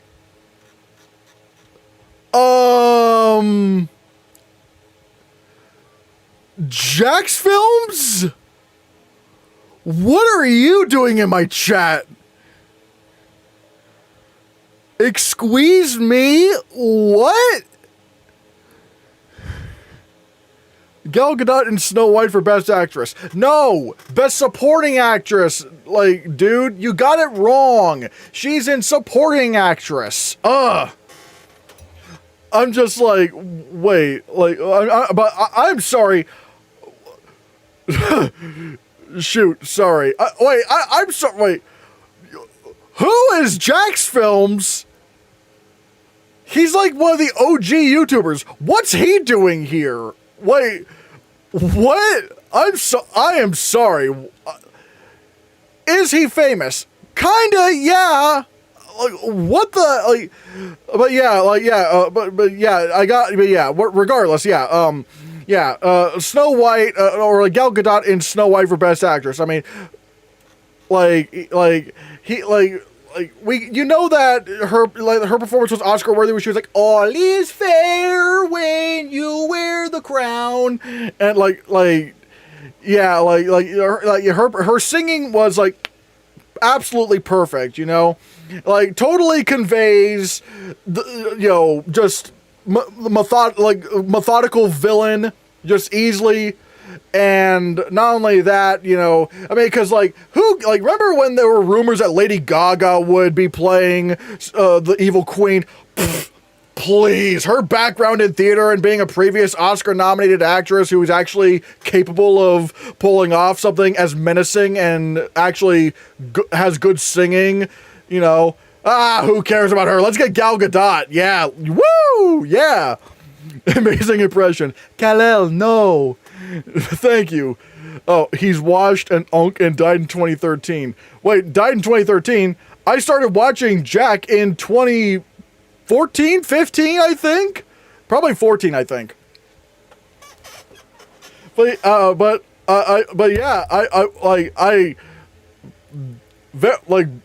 again, wow, okay, but yeah, God, real talk, Snow White is like one of the most, like, that movie's like so bad it's hilarious. I don't blame, like, the only good thing in that movie, I swear to God, is Rachel Zegler as Snow White. Like, she's trying to make this work, and she actually does, man, like, she has like this classic movie star quality to her that, like, she actually does, like, bring, like, that sense of, like, what Snow White is supposed to be to the character. But, man, everything else in that movie, every single fucking thing else in that movie sucks. Oh, my God. Like, oh my God. Does Jack Film think Timmy is winning? I don't know, let's see, oopsies. What do you think, Jax Films? Who do you think is winning Best Lead Actor at the Oscars this year? I mean, do you think it's gonna be Michael B. Jordan, Timmy Chalamet, Leonardo DiCaprio, Wagner Moura, who, by the way, Wagner Moura voiced Death in Puss in Boots: The Last Wish, or Ethan Hawke in Blue Moon? I'm thinking it's gonna be Michael B. Jordan, but we'll have to see. Hannahcast, it's Maya Miguel and Jax Films. What are we talking about? What? Tough pick. I can think Jordan could. Again, yeah, after that SAG win, I'm just like, oh god, I think he's actually winning this. He might actually be winning this. Oh please, whatever movie gods there are, let Sinners take Best Picture. Let Sinners take Best Picture. Like, I like him. See, Jack, I may have gotten you a new subscriber. Jack. Of the millions and millions of followers, I got you another one. So, mayhaps I did that. Are you on Award Expert, Jax Films? I don't think he knows what Award Expert is. Bohemian Rhapsody had a 60% Rotten Tomatoes and 49% Metacritic score. Do you think Michael could get into Best Picture in other categories with similar scores, or does it need to be higher acclaimed?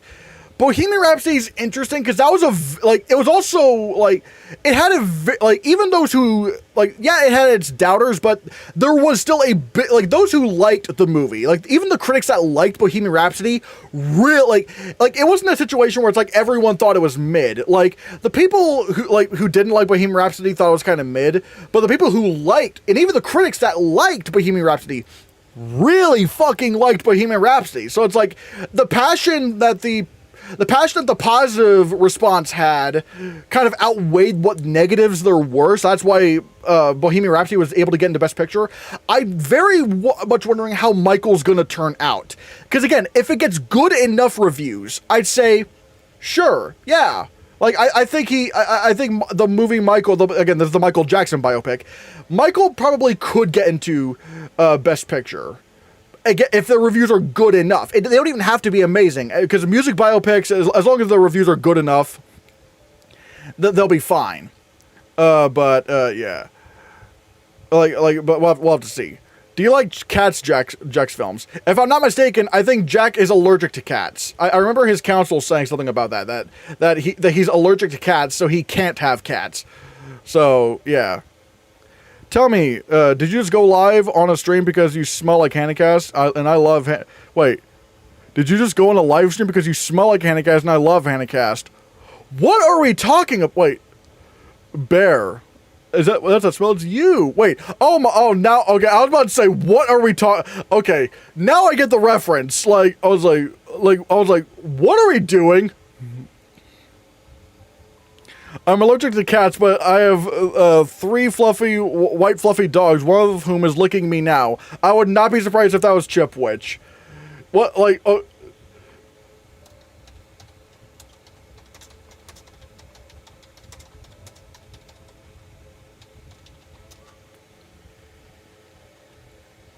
Yeah, it is Chipwich. I knew it. Like, she's the lap dog. She's always the she's the lap dog. No, he loves Cats 2019. Oh, yes, of course. I found a Gumby cat in mind. Her name is Jenny Any Dots. Her coat is of the tabby kind, with tiger stripes and leopard spots. I don't know why I know all these songs by heart, okay? Damn it, I can't help but, like, I like the songs. Ugh. Yeah, it's a bear, okay, but yeah, Bear in the Big Blue House. Like, do you like F1, Jax? Oh, that's interesting, Jack. How many of these Best Picture nominated films have you seen? There's One Battle, there's Sinners, Hamnet, Marty Supreme, Sentimental Value, Begonia, Frankenstein, Train Dream, Secret Agent, and F1. I did see all of these. Overall, very good crop of nominees. I started F1 last night. Yeah, I like F1. I don't know if I would nominate it for Best Picture, but it's like, you know, it's a solid film.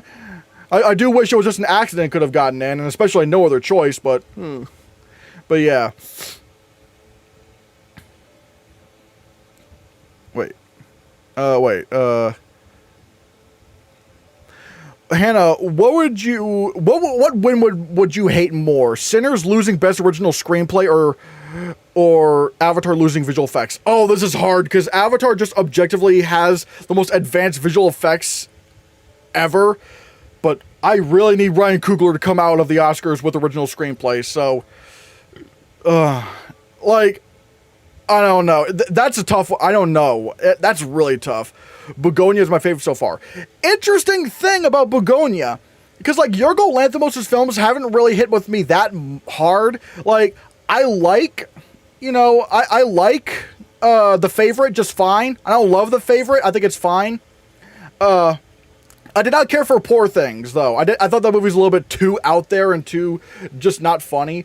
Begonia was the one that people were shocked that I did vibe with. I was like, oh yeah, this is actually a very good examination of like conspiracy theories and how those can arise, and that like that's and yeah. Also, Aidan Delbus, the guy who played Jesse Plemons' younger brother, such an underrated performance. He was so good in that movie. Oh my god.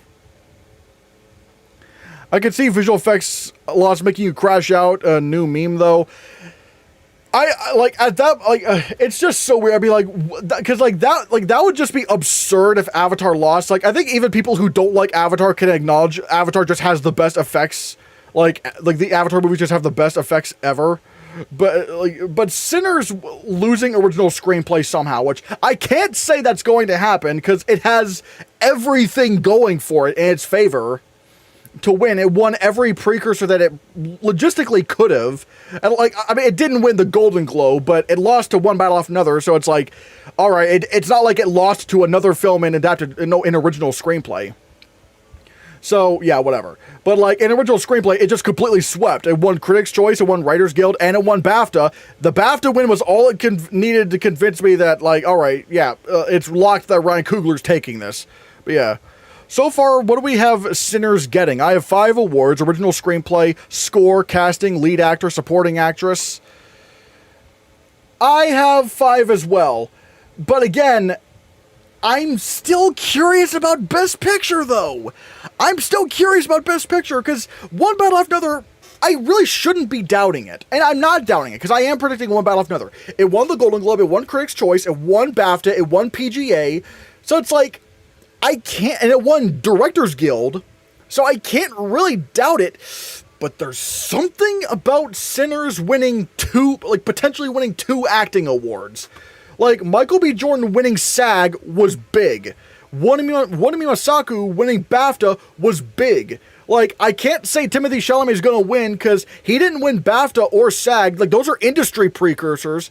So it's like, he didn't, like the only one of these 5 that won an industry precursor was Jordan, since none of these guys won the BAFTA.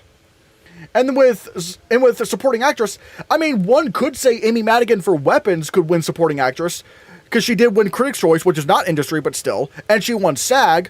All right, but the problem is that she's the only nomination that Weapons has. Do I really want to bank on Amy Madigan winning when she's the only nomination that Weapons has, and she's not a complete sweeper, not even getting the BAFTA nomination?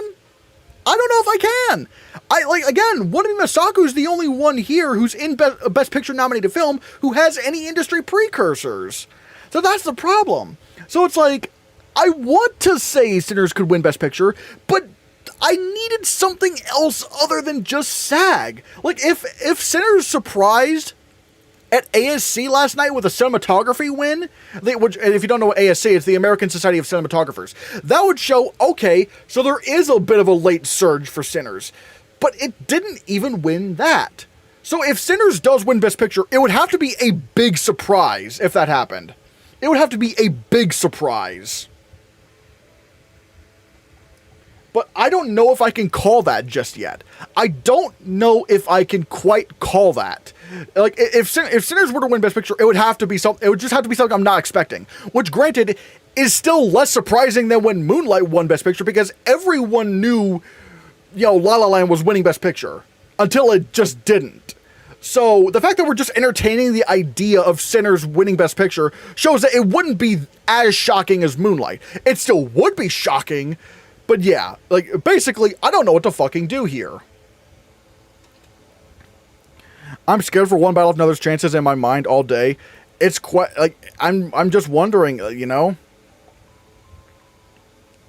I have Sinners taking 6. Picture, actor, supporting actress, screenplay, casting, score.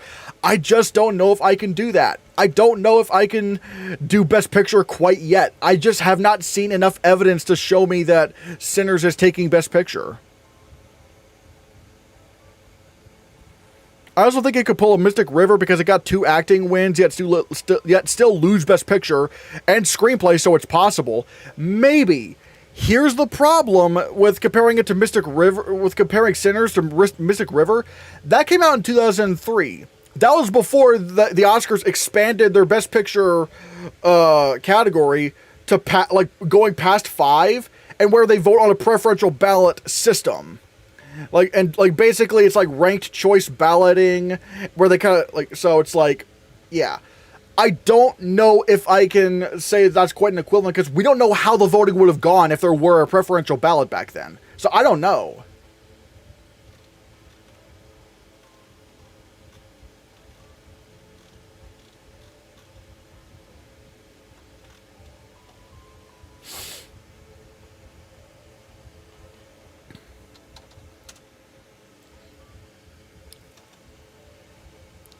Yesterday, I saw your reaction to that year's Oscars. Wait, what year? What do you think of the anonymous ballots?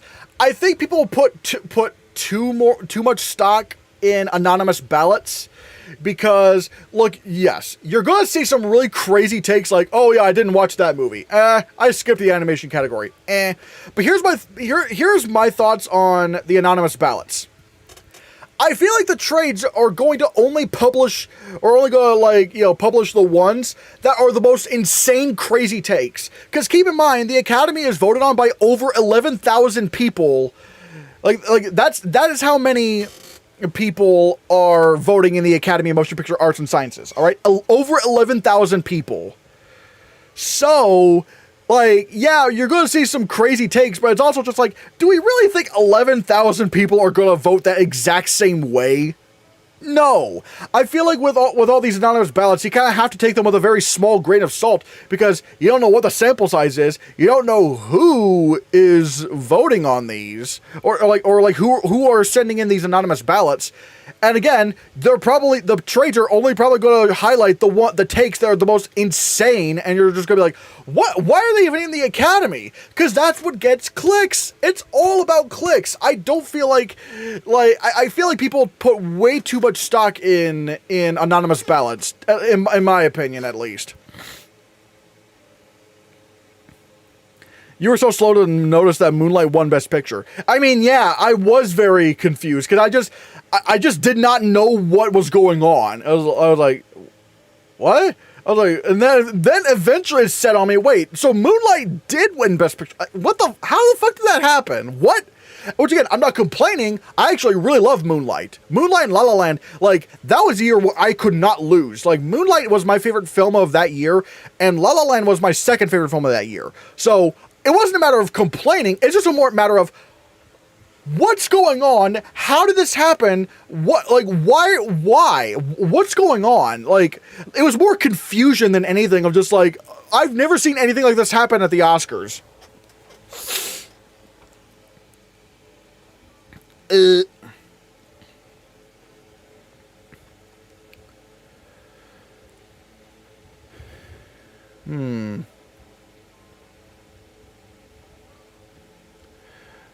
Let's see.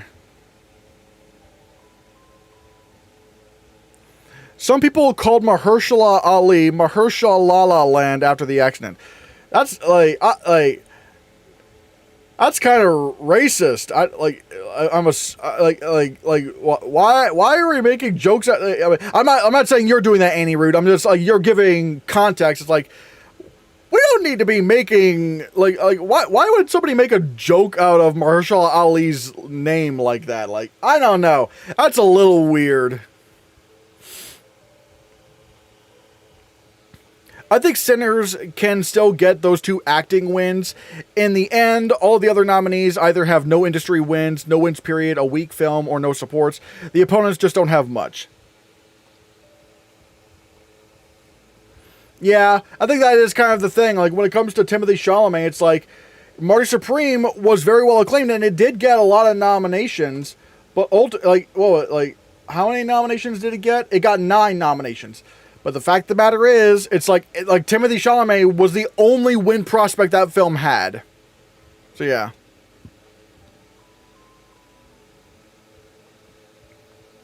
Best Picture goes to Emma Stone. I mean, if Begonia were to somehow shock in a Best Picture win, I mean, I guess that would make Emma Stone a Best Picture Oscar winner. That would be really funny, though.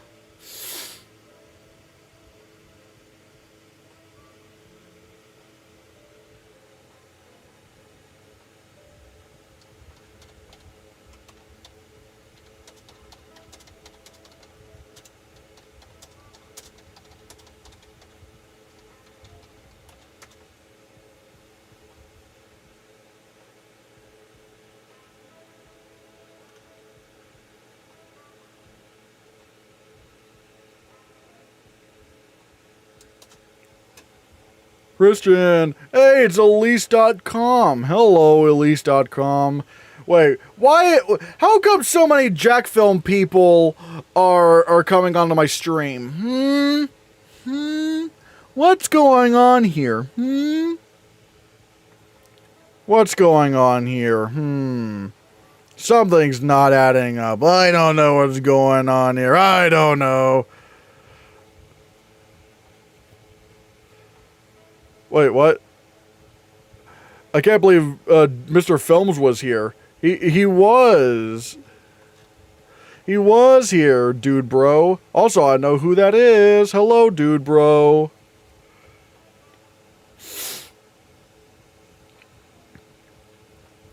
It's because he said on the Discord he came. Oh, okay. So wait, how did he find me? So he just randomly just stumbled upon my... Did he just like find my channel on his recommended or something? Like how did this even happen?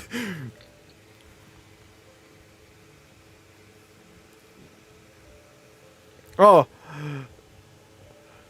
So thanks for the stream, Christian. I'm headed out. I will catch you Sunday unless you do a member stream this week. Take care, bro. Bye, Green Paradise. Bye. Bye, Green Paradise. Everyone say bye to Green Paradise. Bye, Green Paradise.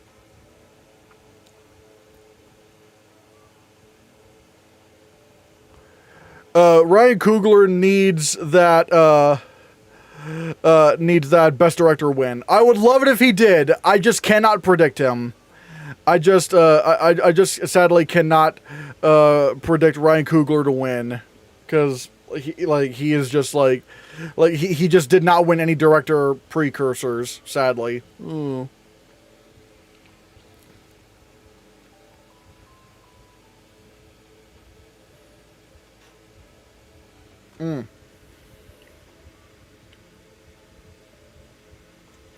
But yeah, I'm trying to think, besides Titanic and Return of the King, what blockbusters have won Best Picture? Gladiator, that won Best Picture. If you want to say, would Oppenheimer count as a blockbuster? Because, it's not like an action spectacle blockbuster, but it did almost make $1 billion, so there is that, so maybe.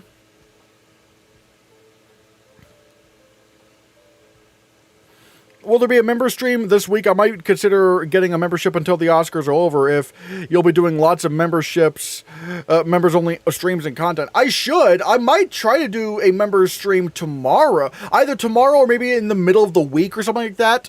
But it'll be, earlier, not during the afternoon. It'll probably be, at noon or something like that.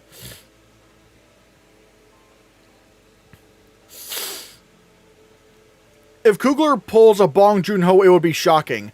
I can't imagine what. Okay, I think he'd be even more shocking than Bong Joon-ho, because at least Bong Joon-ho, he tied Critics' Choice with Sam Mendes, so he technically won something.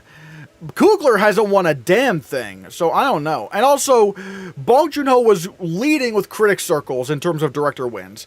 Coogler is not.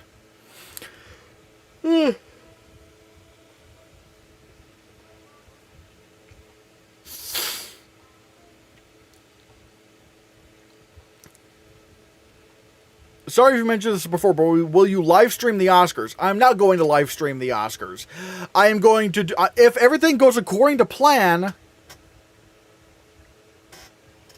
If everything goes according to plan, like if I am off work on Sunday, what I will do is I will start a stream at noon and go on up until the Oscars start. It's going to be a big stream. Big stream. But, however... You know, I can't really stream during the Oscars because I don't want to get copyright stricken. I tried doing that with the Oppenheimer year, and I got so close to losing all of my footage. I almost lost all that footage. So it's like, I don't know.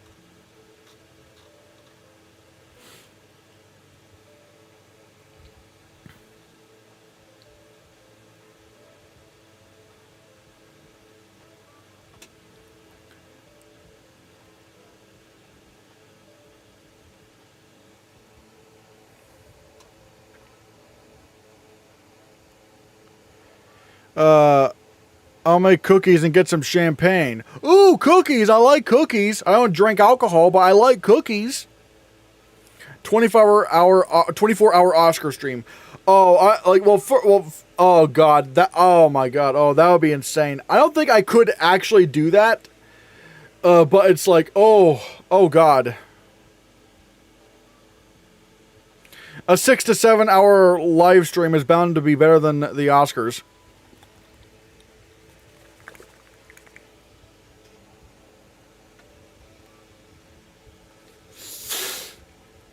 Brian Rowe from the Awards Contender has live streamed all the award shows this season without issue. Do it like him.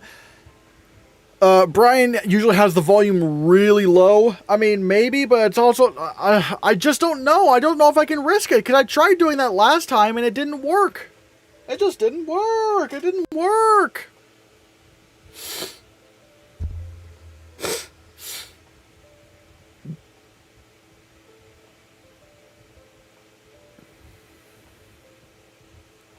Ryan Coogler's storytelling is immaculate.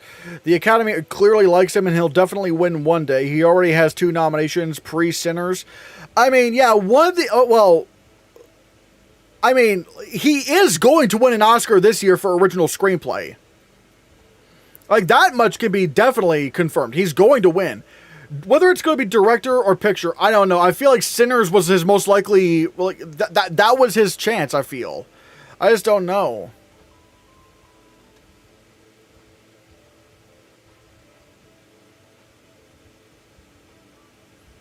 You and Brian could maybe do a collab stream during the Oscars. I don't know. I've never even talked to Brian, so I don't know him, and I don't know if I don't know if it would be cordial to just go, "Hey, you want to do a collab with me?" as like the first thing to say to him. I don't know. What categories would you consider locked? Okay, locked. Okay. Like one where I would not absolutely, you know, I would not like. I'm not gonna blink whatsoever. Jessie Buckley is locked in to win lead actress. There is absolutely no way she's losing this. Original screenplay, adapted screenplay, those categories are locked in.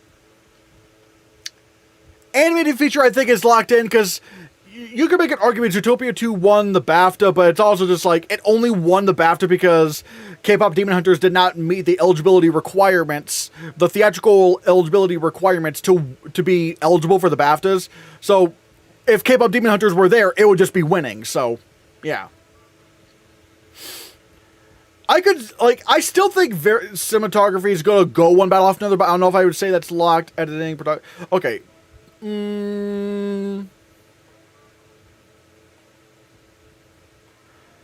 Yeah, Frankenstein, I think, is locked in to win production design, costume design, and makeup and hairstyling. I just can't really see where that's happening.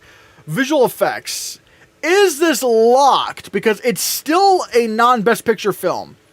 I'm not going to say complete lock. I still say go with Avatar, but I'm still keeping an eye out because there is the whole stronger film theory. Score, that's locked. Going to Sinners, absolutely. So yeah, those are the categories I would say are locked. Original score is locked. Makeup, costumes, production design, that's locked. Animated feature, that's locked. Adapted screenplay, original screenplay, and lead actress. Those are the only ones I would say there is no room for any kind of upset. I genuinely cannot happen. Or like that or I genuinely cannot see that happening.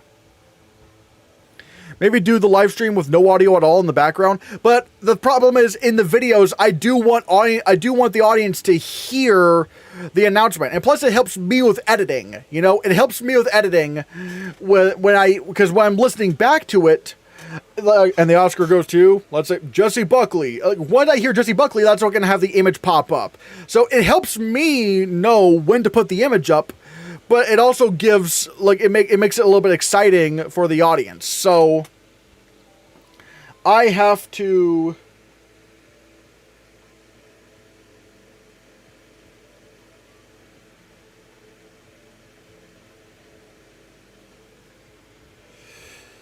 So, I kind of do need the audio in the video.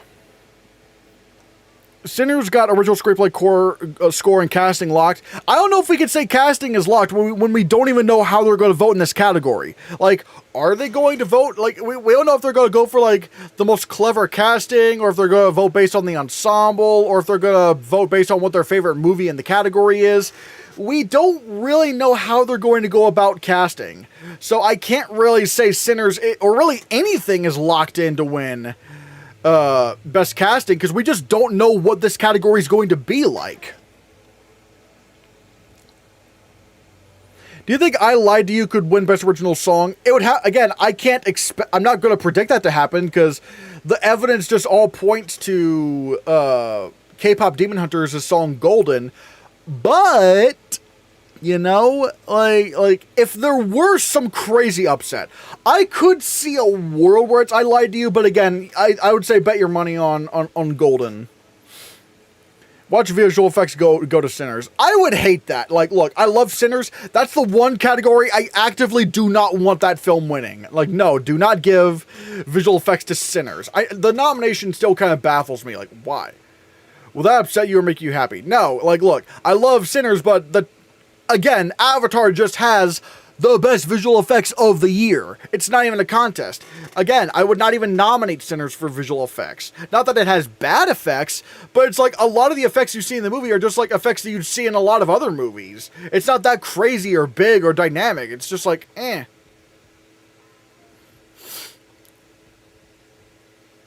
Sinners won supporting visual effects at VES. Watch out for it. They might love the Halo rig used to make the two Michael B. Jordans. I mean, again, now I think if Sinners were to somehow win visual effects, it would win based off of the fact that it's clearly the most acclaimed film in the category. That would be the reason why it wins Best Picture. No, Best Visual Effects. That would be why it won. Same reason why Godzilla Minus One won Best Visual Effects over The Creator. The Creator had better visual effects, but Godzilla won because it was the most acclaimed film in the category. That would be how Sinners wins Best Picture. But no, that would be how Sinners wins Best Visual Effects. But again, I'm not saying it does. I just have to say that Avatar is the one to go with. I feel like you want to go with Avatar right now. You just gotta have to know how to keep it low and to keep it and when to unmute. I just don't know. It feels like too much work to do all that. I just don't know. I personally have 7 categories locked, 7 categories likely, and 7 categories not guaranteed. Ooh, casting is locked. You guys are overthinking this, man. Again, can we say it's locked? can we when we don't have any like precedent for a new category like this? I don't know. Blue Lab, am I popping in too late? Not really. I'm probably going to end at around 6:30 or something like that, but like not necessarily too late. I don't know. To be honest, Sinners is definitely going to upset something. We just don't know which one. I do like look. Ever since Dune 1 editing, the first Dune,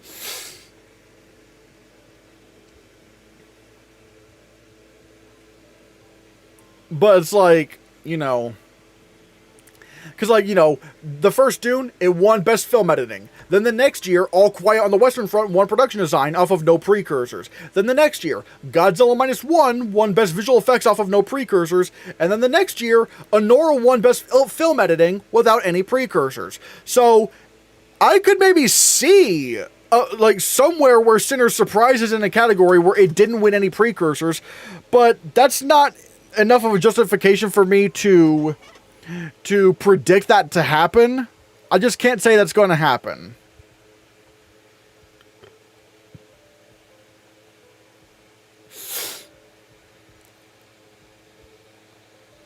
Is Stunts next year? No, Stunts is the year after next, because the Stunts is going to be introduced for the 100th Academy Awards. Next year is the 99th. So the year after next, for the 2027 films, that's going to be where we see stunt design. Can't wait for Avatar to win costumes. As funny as it is to see Avatar Fire and Ash nominated for costume design, I think people have been hating on it a little bit too much because they're like, but it's a CG costume. But it's like, they still had to design it. They still had to design the costume. Again, it is funny that it got in when even the first Avatar didn't do that. And it is kind of weird that it got costume design over Wicked for Good. But it's like, I think the fact that it is CG shouldn't be like a deterrent, because it's like, well, someone still had to design the costume in order for it to be made into CG. You know, a costume designer still had to make the look of it.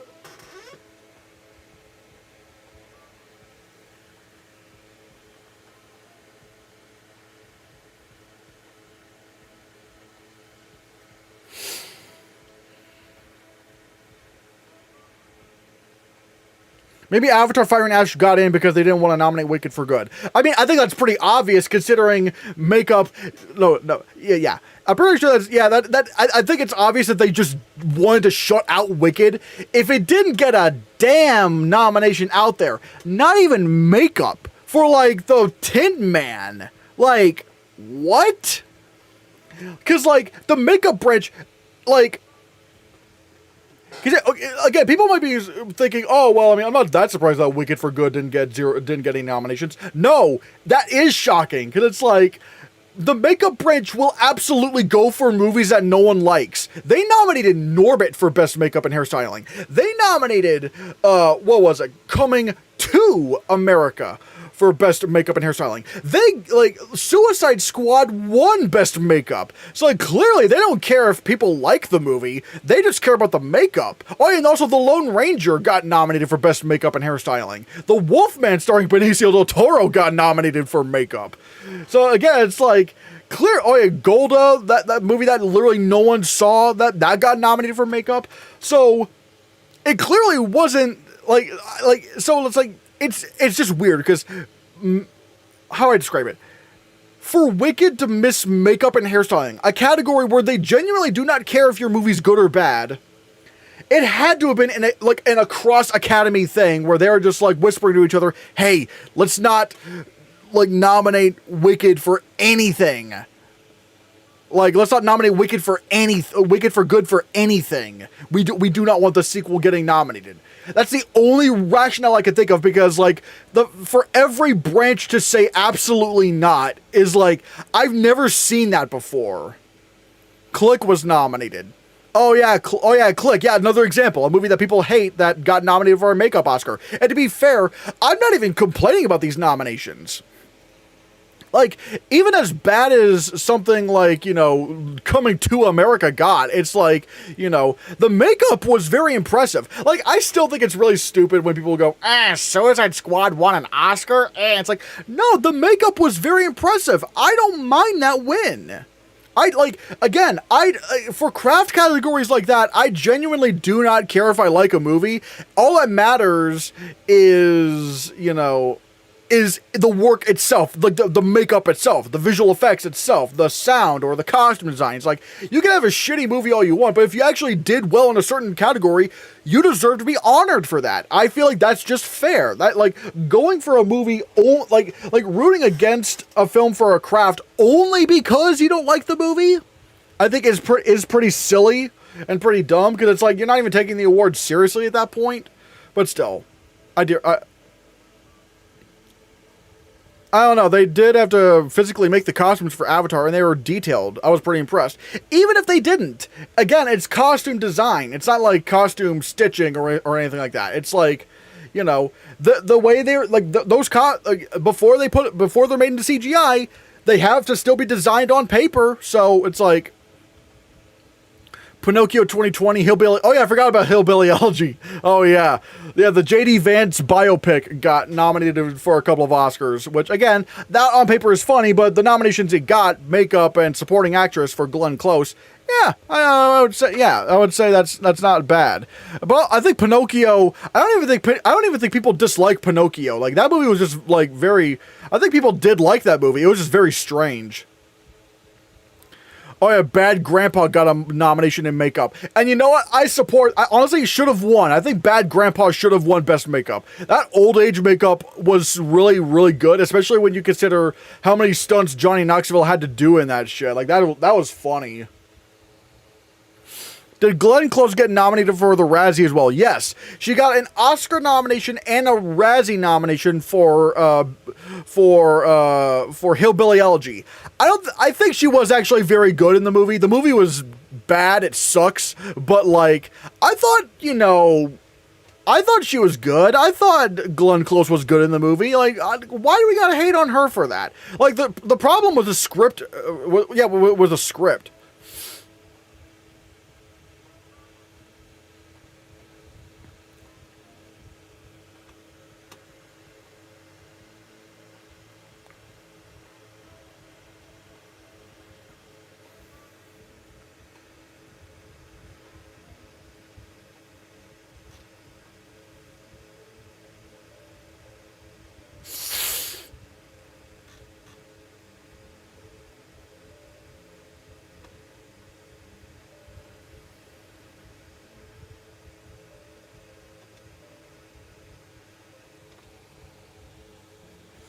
Oh yeah, Mel Gibson's Passion of the Christ. Oh god.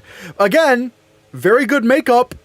I can't complain. Like, the makeup was very good in that movie, even though the movie itself is like, ugh.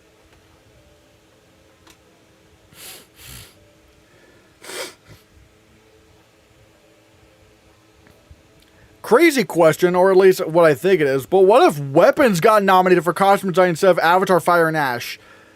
That would be strange, because, like, nothing about the costumes in that movie is like, oh yeah, other than, like, maybe, like, that one outfit that Aunt Gladys wears, but again, that's, like, one outfit. It's, like, everything else is just kind of like, what? Like, honestly, I think I can, at least in hindsight, I can rationalize Avatar for costume design before I can rationalize,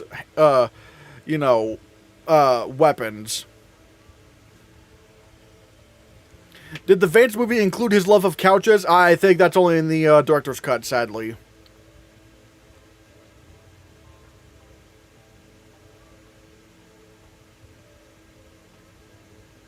Passion of the Christ was good. The sequel is about to make $3 billion. I don't know. I don't think Passion of the Christ is that good. Cause I don't know. If you're going to make a movie about Jesus, why are we only focusing on his death? Like, why are we only focusing on that and not, like, how he was as how he is as a person? Like, why, why did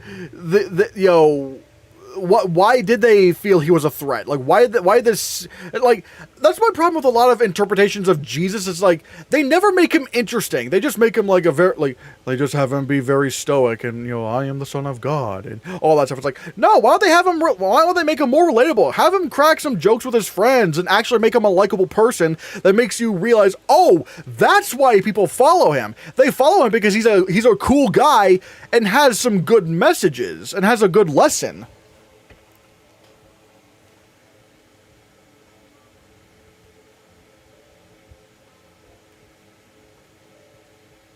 Because it's not a bio. The passion is about his sacrifice. But I feel like in order to feel his sacrifice, you need to know him as a character first. That's my thing. It's like, I feel like if you want to know, like, if you want to really be invested in his sacrifice, you gotta know how, you know, like, you gotta understand why people felt threatened. Why this seemingly innocent guy, like, why was he such a big threat to everyone? I feel like as a storytelling device, it's like, again, I feel like what they did was that they took a third act of a movie, stretched that to an entire movie, and called it a day.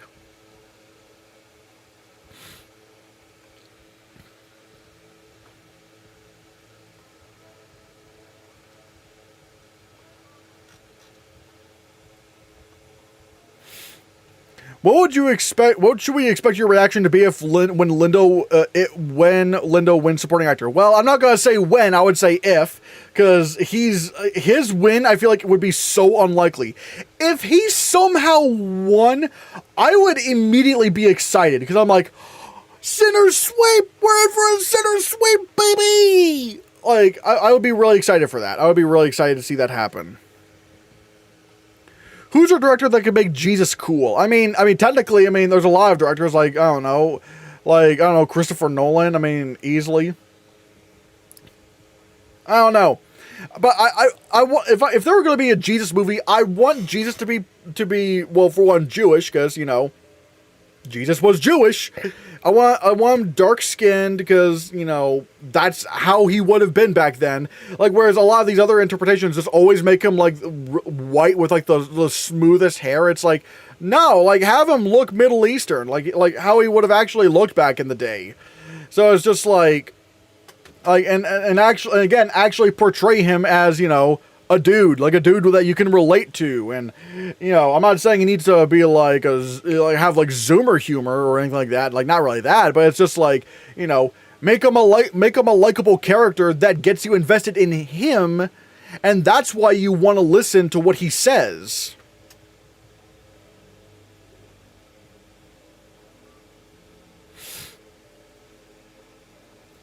How do you think the 4 Beatles movies will work as awards contenders?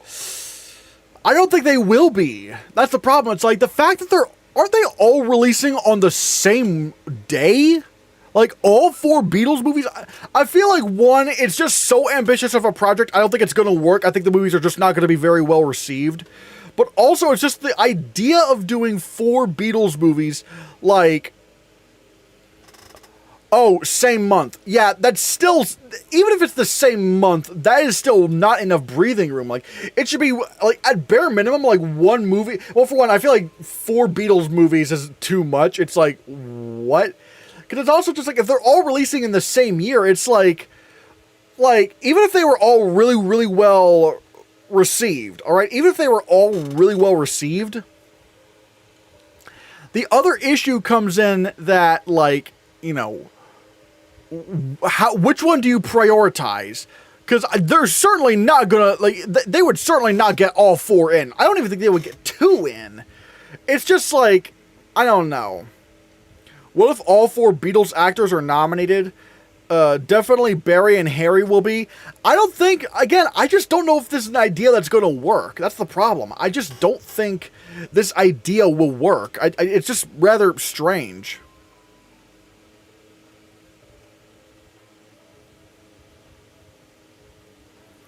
Maybe the Beatles movies will be just technical awards contenders, and that's it. It's also crazy that about 4 Beatles movies are basically releasing at once. Yeah, again, it's just like, what are we doing? Like this, it just doesn't make a lot of sense.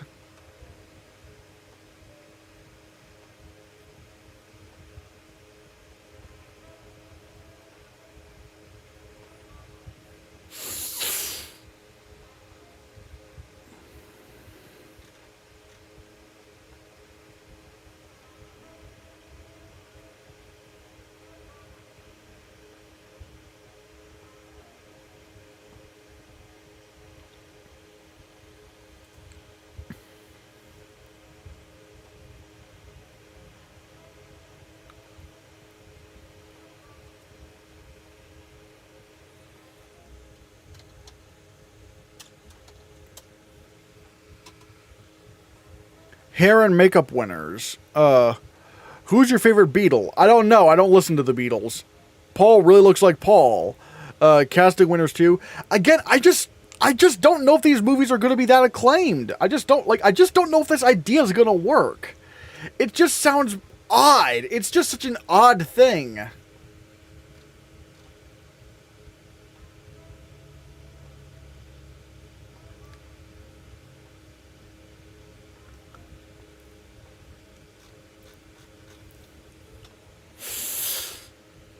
But how do you pick which movie to back? I don't know. I'd never seen anything like that. 4 is a lot. Should have been a limited series. Maybe. Like, that would maybe make more sense. I don't see their plan working. I could see them release once every couple months. I feel like it'd be better just do it, like, once every year. Like so you don't have to deal with, like, so many different kinds of Oscar campaigns. It's like, because one of them's going to be lead for one movie, but then that Beatle's going to be supporting in all the other movies. And it's just going to be like, how is that going to be judged? How are they going to do all that? It just doesn't make any sense. I just don't know how it's going to happen.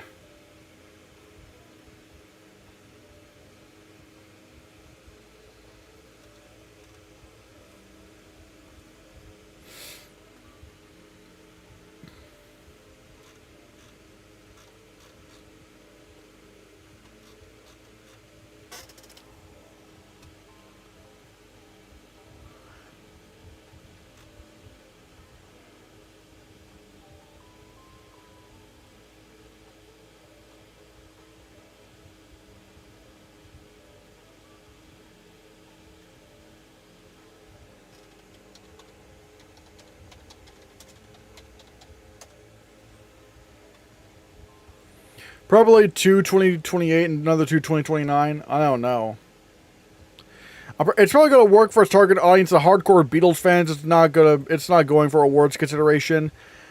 I feel like that's what they would try to do, though. That's what they would try to do. Is the director of 1917 doing all 4 movies? Yes. Sam Mendes is filming all of their movies. Is filming all of the movies. Yes.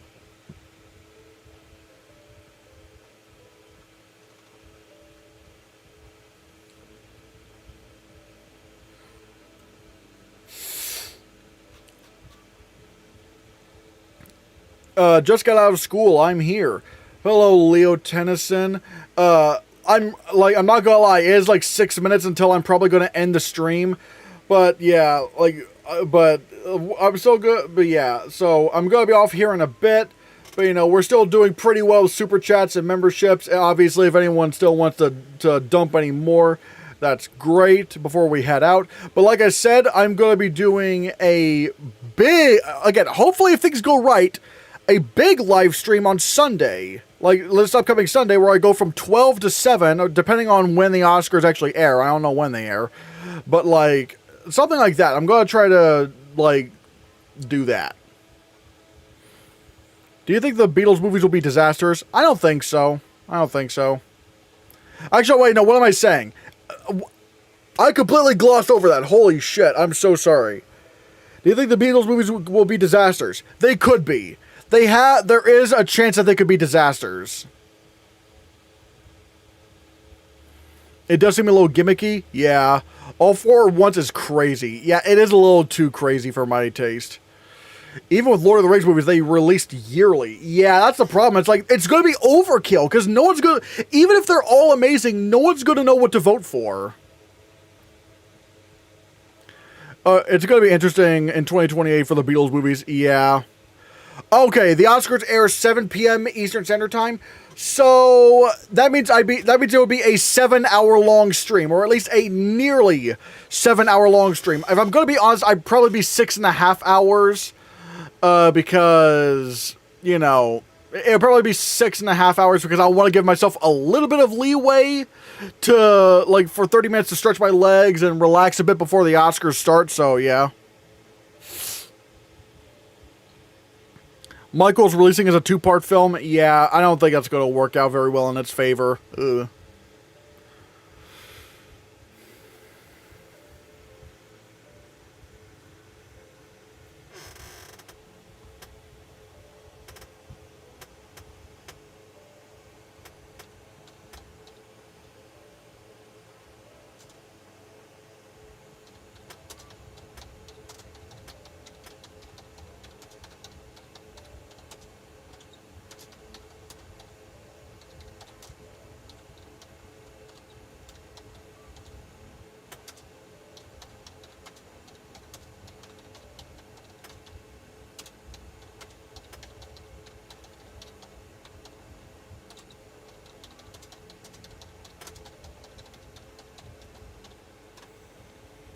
Hannahcast, can you sing? Maybe, but I won't do it now. No, no, no. Also, just something to say, I had a feeling that Amy Madigan would win at SAG. I mean, sure, maybe, but yeah, hey, good for you. Yeah, God, I can't speak. I don't know what I'm thinking right now. Oh my God, but yeah. It always felt like a possibility. But I just don't think she's going to win the Oscar, but we'll have to see.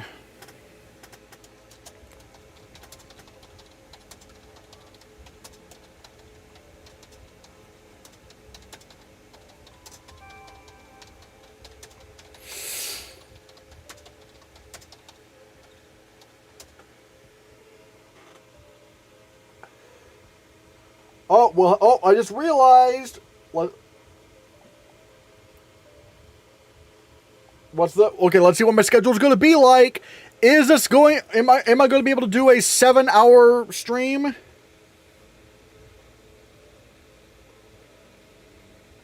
Yes! I will be doing a 7-hour stream on Sunday. Let's go!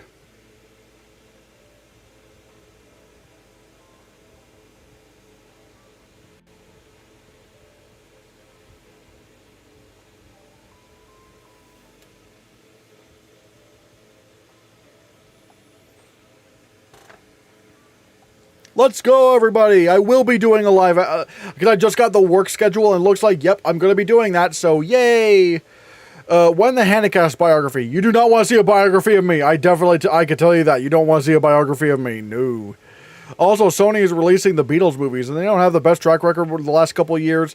Yeah, for Best Picture, they don't really have great, other than Sony Pictures Classics, I guess, but like regular Sony Pictures, it's like, they don't really have a good track record. Do you think Sinners can win any below-the-line category besides score? I mean, I guess I am kind of looking out to see what would happen. Casting, I would consider a below-the-line. I would consider that below-the-line because it's a craft category, I think. Maybe that, maybe song, maybe cinematography, but I don't know. Those are very, outside shots.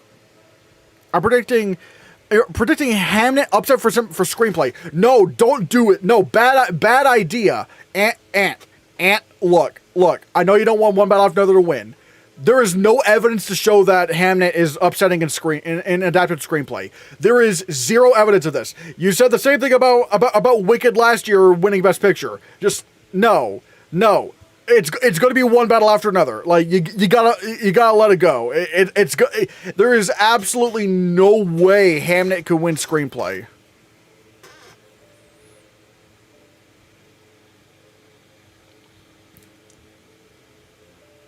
But yeah, guys, I think that will do it for this live stream. I'm gonna try to do I'm gonna try to do a members stream, maybe on Wednesday morning, maybe, like sometime around 12 or something like that. But yeah. And thank you guys for the super chats and the memberships. We did cross those goals, but remember, for Oscar Sunday, those goals are going to be big. I might try to set a goal for, you know what? Let's see if we can hit let's see if during the Oscar live stream on Sunday. So don't do any, I'm just going to give you guys time to plan it out. So for the Oscar stream, release the big Oscar pregame show stream on Sunday. I think I will set the goal at 30 memberships. Oh wait, 20 super chats and 50 memberships. You want me to try to do that? Do you guys think I can pull it off? Do you think we can pull off on Sunday 20 super chats and 50 memberships? If it's a 7-hour live stream? I want to see. Do you think we can pull it off? 50 memberships is a lot, but I do wonder if we'd be able to do it. Can we do it? Yes, it is 7 hours. Let's see. Let's see if we can pull it off.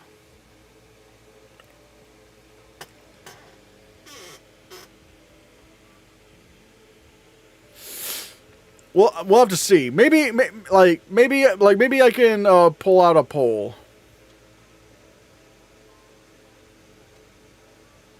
But yeah, like I said, guys, thank you guys so much for watching, and be sure you hit that subscribe button, because if you don't, I'll be sad.